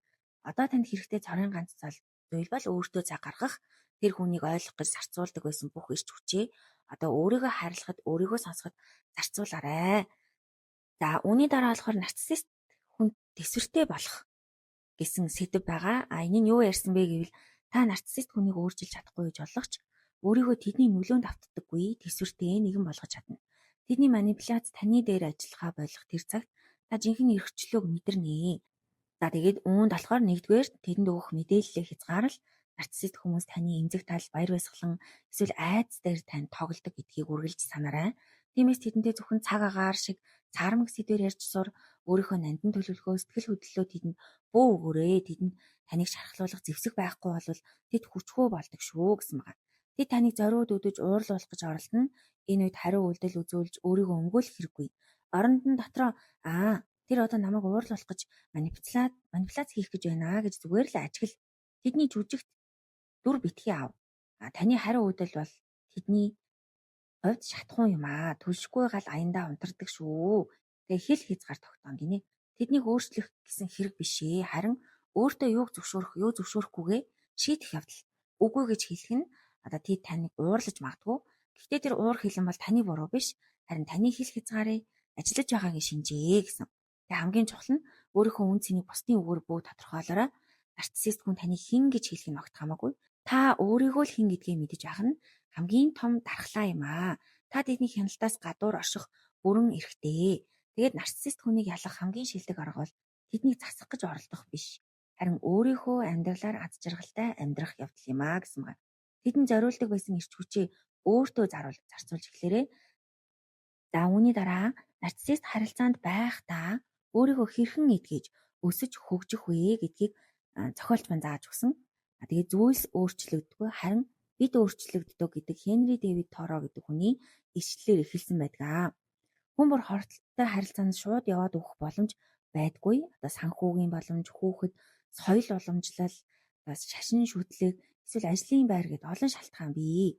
Хэрв та үлдэхээр сонгосон бол хамгийн чухал нь өөрийгөө буруутгахаа зогсоох ёстой. Үлдэж байгаа таны буруу биш. Харин тухайн үеийн нөхцөл байдал дах таны сонголт юм шүү. Тэгэхээр нэгдүгээрт нь төвчээр болон тархлаа тогтоох аргууд гэж заасан байгаа. Нарциссист хүнтэй хамт амьдрах нь тамхи татдаг хүнтэй амьдрахтай адил гинэ. Та хичнээн цонхоо нээж агаар шүүгч тавьсан ч бага зэргийн хордолт авсаар л байна. Тиймээс дараах техникийг ашиглаарай. Deep техникээс татгалз гэсэн байна. Нэгдүгээрт энэнд нь юу байдаг вэ гэхээр өөрийгөө битгий өмгөөл, битгий мэтгэлц. Юу ч битгий тайлбарл. Тэд юу ч хэлсэн бэ өөр дээрээ битгий тусгаж ав. Тэд сонсохгүй учраас энэ бүхэн ирч хүчний гарц болно. Тэгээ мэдээллийн хоолны дэглэм гинэ дараачих нь. Тэдэнд өөрийнхөө нандин мөрөөдөл сайн мэдээ эмзэг сэтгэх бууяар тэдэнд таныг шархлуулах сумыг бүү өгөө. Дараа нь сүнсээ зайнаас барих soul distancing гинэ. Та махан биеэрээ тэнд байгаач сэтгэл зүрэх мөн чанараараа тэр харилцаанаас ангид байлгахыг хэлнэ. Гүн гүнзгий яриагаа зөвхөн таныг ойлгодог найз нөхөд сэтгэл зүйчтэй хадгалаарай гэсэн байгаа. За хоёрдугаарт нь хэл хязгаар тогтоо гэсэн байна. Нарциссист хүмүүс таны хэл хязгаарыг хизээж хүндлэхгүй. Тиймээс хэл хязгаарыг тэдэнд зориулж биш өөртөө зориулж тогтоох хэрэгтэй. Би ийм доромжлыг сонгохгүй гэж шийдсэн бол тэднийг орилж эхлэхэд өрөөнөөс гарч явах нь таны өөртөө үнэнч үлдэж буй хэлбэрээ. Тэдний уур хилэнгээс айх хэрэггүй. Энэ бол таны хэл хязгаар ажиллаж байгаагийн шинж тэмдэг юм шүү гэсэн байна. За гуравдугаарт нь true north буюу алтан гац зоодыг олох гинэ. Та бүх зүйл тэдэнтэй тэмцэлдэж ирч хүчээ барах хэрэггүй. Гэхдээ таны хувьд хизээж боолд хийж болохгүй алтан гац шиг үнэт зүйл байх ёстой. Жишээ нь таны хүүхдийн эрх ашиг, таны ажлын нэр хүнд, эсвэл таны шашин шүтлэг эдгээр зүйл рүү нь халдвал та барсын үүрлөө ороход бэлэн байх хэрэгтэй. Бусад жижиг сажиг зүйлс дээр зүгээр grey rock буюу саарал чулууны аргыг хэрэглэх хэрэгтэй гэсэн байна. Энэ нь юу вэ гэвэл хэрвээ тэр хүн юм ярилцах гад эхлэх юм бол тийм үгүй гэсэн товчхон хариулт өгөх. Би энийг ингэж ойлгож байна. Аха, тийм. За, гэл болоо гинэ. Тэгэж би энийг ийм байсан учраас ингэж шийдвэр гаргаад ингэж юм а гэж тайлбар тавих хэрэггүй, шалтак тооцох хэрэггүй. Зүгээр би өнөөдөр гэртээ тэд гэж очин шүү. Болоо. Би энд бол дургу байна гэж хэлээ шууд өрөөнөөс гарч явах. Гэх мэт богино хариултыг өгөхийг саарал чулууны арга буюу grey rock-ийн арга гэж нэрлэдэг гинэ. Дөрөвдүгээрт нь бодит өөртөө арчилгаа хийх. Энэ зөвхөн спад орох биш харин өөрийнхөө дотоод нөөц бололцыг хамгаалах явдал гинэ. Тэдэнтэй уулзахаас өмнө бэлтгэл хий, гүнзгий амьсгаа аваад deep хийхгүй гэдгээ санаарай гэж. Deep гэдэг нь өөрийгөө өмгөөлж, мэтгэлцэж, тайлбарлаж тэдний үгийг хувь хүн дээрээ тусгаж авахгүй байхыг хэлдэг гэж дээр ярьсан шүү дээ. Тэгээд уулзлан дараа суллах хугацаа гаргах, ганцаараа алхах, нохоотойгоо тоглох. Хамгийн чухал нь тэднийг нарциссист гэж хизээж буудууд. Энэ зөвхөн нөхцөл байдлыг дордуулж тэдний уур хилэнг бадраанаа. Энэ нэр томьёог зөвхөн өөрийнхөө навигацийн хэрэгсэл болгож ашиглаа гэсэн байна. Тэгээ хамгийн чухал нь хортой харилцаанд үлдсэн ч та өөрийнхөө эрч хүчийг чадлыг эргүүлэн авч чаднаа. Та өөрчлөгдөж тархлаатай болох тусам тэдний хувьд та сонирхолгүй болж эхэлнэ. Тэдний хандлага биш, харин таны өөртөө хандах хандлага эдгэрлийн гол түлхүүр юм шүү. Тэрхүү хүнд орчинд байгаа бяцхан биегээ хайрлаж түүнийгээ хамгаалж сураарай. Тэгээд эцэст нь хэлэхэд нарциссист хүн таны тухай нэгэн зохиол бичсэн байдаг. Тэр зохиол та сул дорой арчаагүй эсвэл үргэлж алдаа гаргадаг нэгэн. Гэхдээ нэг үннийг хэлэхэд тэр зохиол бол зохиомол юм шүү. Үзгийг өөрийнхөө гарт авч амьдралынхаа түүхийг шинээр бичих цаг боллоо гэж зохиолч маань хэлсэн. Түүхээ шинээр бичнэ гэдэг нь болсон явдлыг мартах гэсэн үг биш ээ. Харин түүнийг харах өнцгөө өөрчлөхийг хэлнэ. Би тэр хүнд доромжлуулсан гэхийн оронд би тийм хүнд нөхцөл байдлаас өөрийгөө авч гарч чадсан хүчрхэг нэгэн гэж өөрийгөө харах хэрэгтэй гэж зөвлөсөн байна. Та бол зүгээр нэг хохирогч биш. Та бол амьд үлдсэн, даван тулсан баатар юм аа. Нарциссист хүмүүс таны юу сонирхох, юун дуртай байхыг хүртэл заахыг оролддог. Өөрөөсөө асуух цаг болжээ. Би үнэхээр хин бэ? Тэр хүн байхгүй байсан бол би юу хийх байсан бэ? Өөрийнхөө дуртай зүйлс, үнэт зүйлсээ дахин олж нээх. Таны түүхийн шинэ бүлэг эхэлж буй шинж шүү. Тэгэд номонд дурдсан нэгэн дасгалыг хамтдаа хийцгээе. Өнгөрсөн хугацаанд таны тухай бусдын хэлсэн хамгийн муу үгсийг нэг талд нь бичээд харин нөгөө талд нь түүнийг бодит үннээр нь сольж бичээрэй гэсэн байна. Жишээ нь чи юу ч хийж чадахгүй гэсний оронд би маш хүнд нөхцөл байдал гэр бүлээ авч явж чадсан чадвартай хүн гэх мэт. Энэ бол зүгээр нэг эерэг бодол биш ээ. Энэ бол таны бодит үнэн байх болно. Тэгээд энэ номын аялалд энэ хүрээд өндөрлөж байна. Гэхдээ таны эдгэрлийн аялал дөнгөж эхэлж байгаа шүү гэж зохиолч маань хэлсэн.